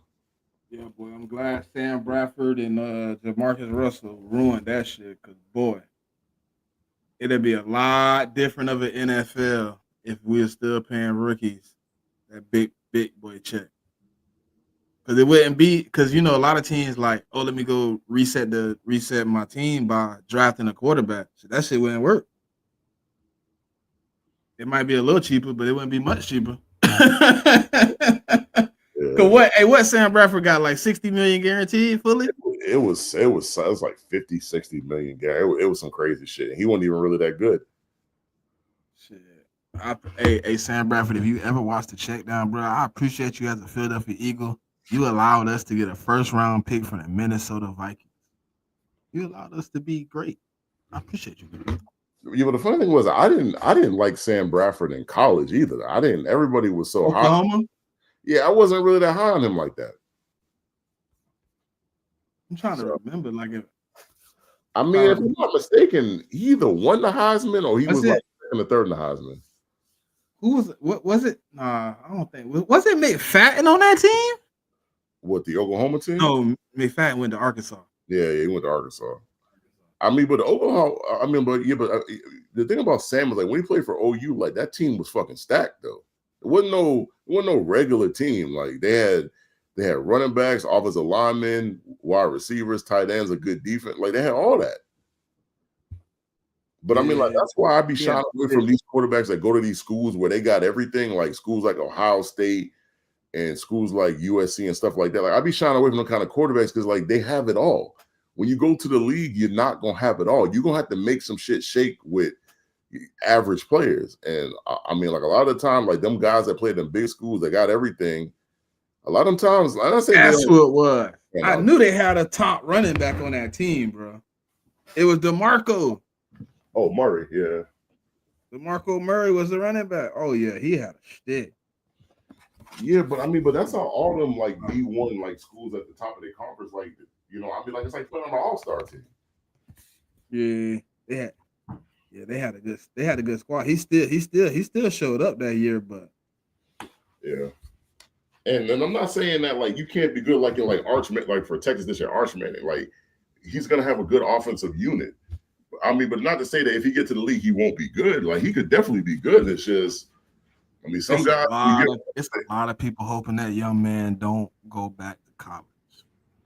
Unless Texas win a national championship and he win the Heisman, I'm pretty sure the nigga coming back. It's a lot of people, and I think that's going to be a big downfall for a team. I don't know who it's going to be, but I think somebody going to have their eyes set on that man, and he going to go back to college, and they going to pick a quarterback. You might not know it right now that they wanted Arch, but you're going to realize at some point. Because I got that feeling, bro. Like it's a team out there that maybe even this year took a slight on a quarterback. Like we're not gonna really take the guy. We're gonna take a guy that can bridge over. Next year you're gonna be trying to draft. He's not gonna be there. I'm gonna be honest. If any team is just planning on Arch to come out, I think you're setting yourself up. No, that's what I'm saying too, Paul. Like I feel like it's a team out there that's doing it. I truly feel like he's on the follow what his family came out and said. It's like they want him 25 to have a games. certain amount. Yeah, they want him to have a certain amount of college starts under his belt before he comes out. And I agree. I think it's just proving that the more starts a quarterback has in college, it also depends on the talent level. But if we just take the Caleb Williams, Drake May class, we just look at them. All those guys were 4 or 5 year starters that had pretty good games, that had tape that got better as they continued playing ball in college, and you were able to see them produce. We didn't really get to see JJ McCarthy. I think that was the only outlier of that quarterback class that we didn't get to watch, but like Penix in his 3 games, you saw like flashes of what he could potentially be. Now he's going to be the full-time starter for the Falcons, and we can really see what type of prospect he's going to be. And I have higher, not expectations, but I think he can perform well just because he does have so much experience already coming into the league. Yeah, I got to do some research into that too, because I've been hearing a lot about the 25 games being like the threshold for being productive in the NFL. And then I also heard like Shifty was telling me like I guess like the coach for Texas, like that was like he kind of like his best something like that. His best quarterbacks all played 25 games or something like that. He was like orchestrator of that shit. I gotta look into it. I gotta look into the tape, but it's something about the coach in the 25 games and his family in the 25 games that all coincided. So I mean, I but can the see thing, understand. I mean, the thing is, that's not even a new thing because I remember with Bill Parcells in like the mid '90s, like he never wanted to draft a quarterback that, like, he only wanted to draft quarterbacks that had played like 4 years in college. Like, and I mean, like, Bill Belichick was kind of like that too. So So is it? Ooh, that's a good. That's something I gotta do some investigating on. Not JMIK. Is it more beneficial to draft a quarterback that was a 3-year starter or a 4-year starter? to me, I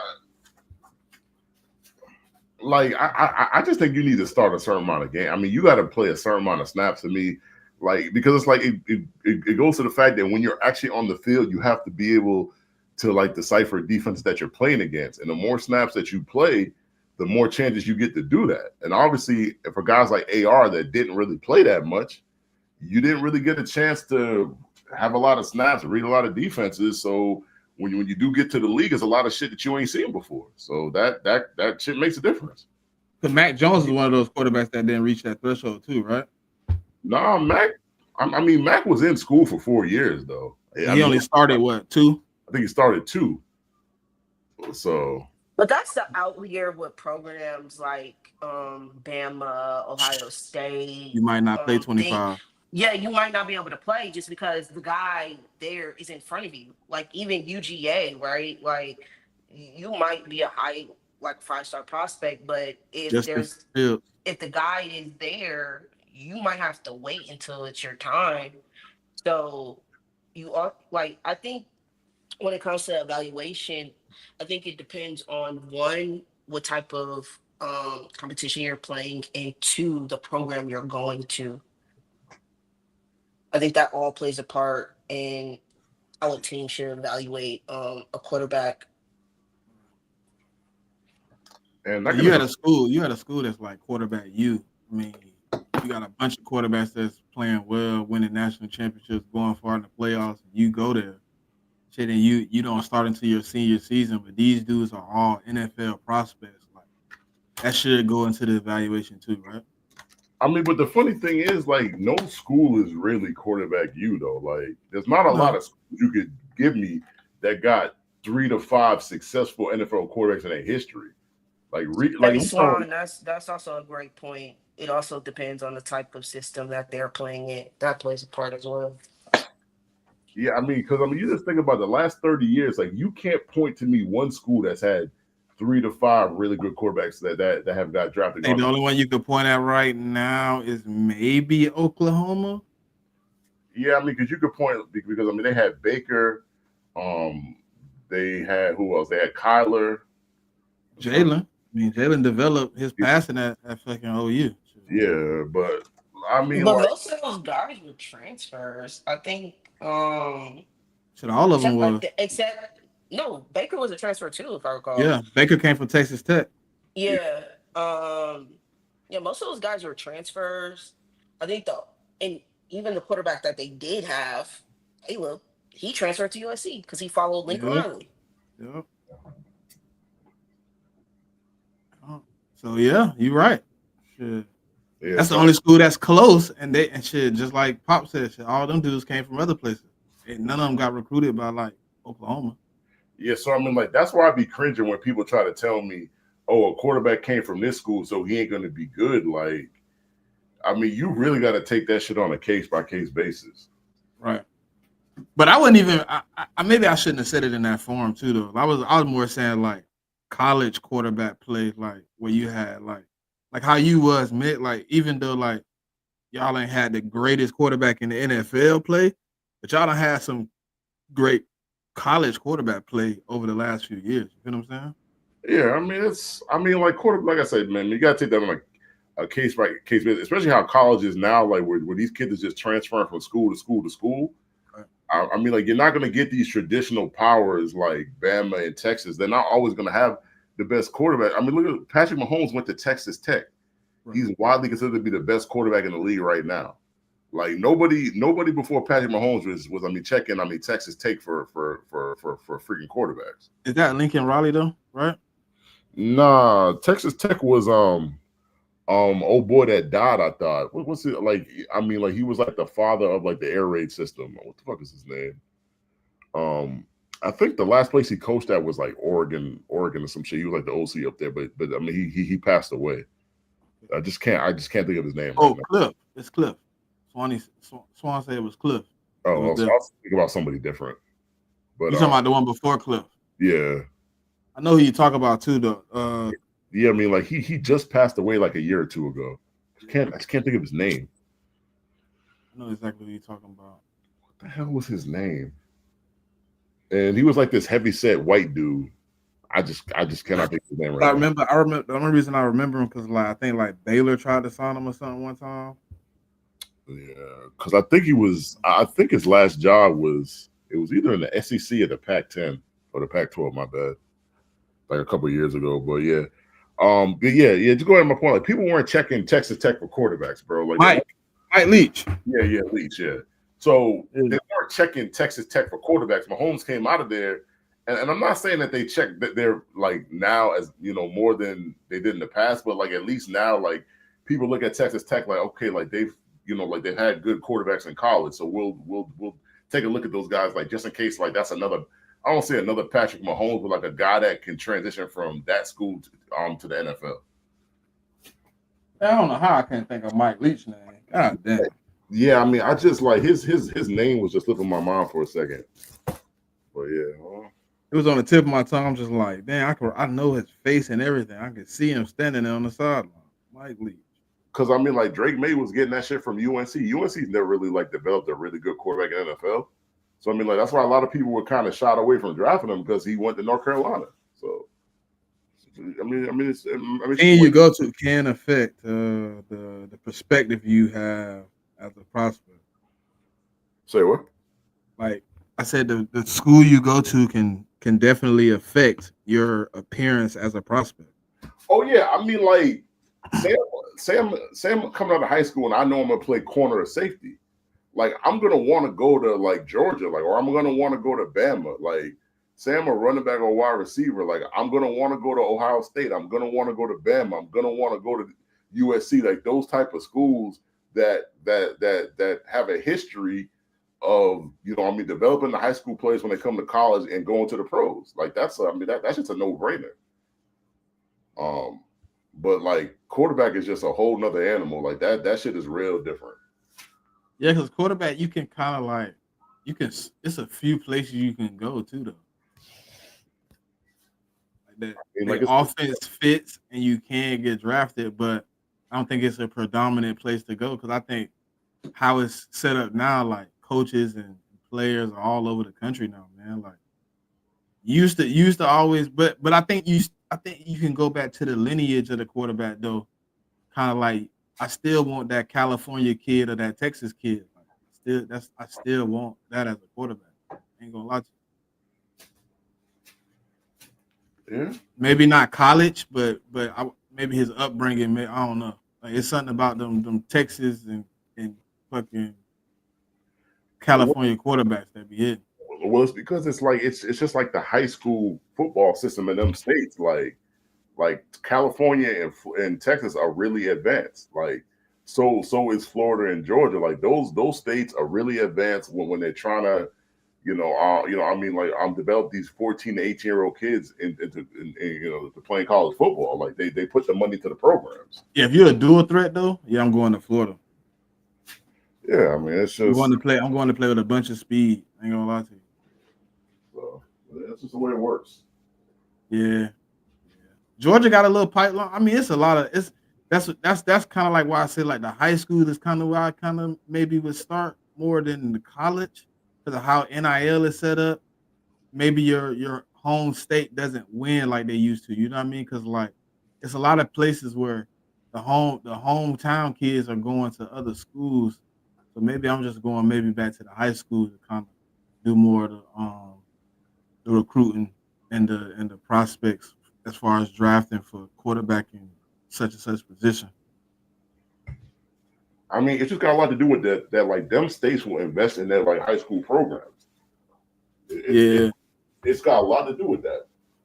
Because if I'm going like linemen and stuff like that, like I'm going to one of those states that ain't got nothing going on. Well, I'm going to Texas, or I'm going to I'm going to like Wisconsin, Nebraska, somewhere up there. You ain't got nothing going on, but you moving logs and blocks and shit. Well, yeah, I was gonna say Texas, but you're also gonna look at the Midwest. Like the Midwest produces a lot of like offensive linemen. Well, I'm going where you ain't got nothing there's going a sleeper school out by JMIK actually that be producing some quality linemen. And that would be Boston College. Yes, sir. Yeah, they do. They got a few good ones that then came in late, recently too. Like that we all was like, hey, them boys gonna be out there. Yeah, I mean like Boston College, like they don't get a lot of elite athletes, but they do get a few. So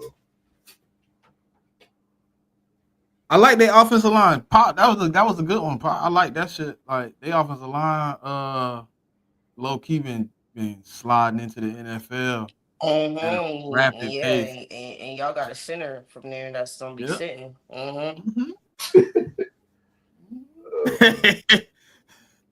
Hey, develop. But hey, man, that's 2.5 hours, man. We at the 2 hour 32-minute mark. So that's gonna be it for today, man. That's the end of the show. We appreciate y'all for tapping in. If you haven't yet, hit the like button, subscribe, comment, follow the playback. Follow the playback. We gonna run some. I'm probably gonna run some tape today. Ain't got nothing going on. So if you haven't yet, follow the playback Film Junkies on playback with a Z, not an S. Catch up with us, man. Pop, give us the final words before we get out of here. Yeah, just keep tapping in with us every Saturday at 11:15 Eastern Standard Time. And tell a friend, tell a friend. We'll talk to y'all next week. We out.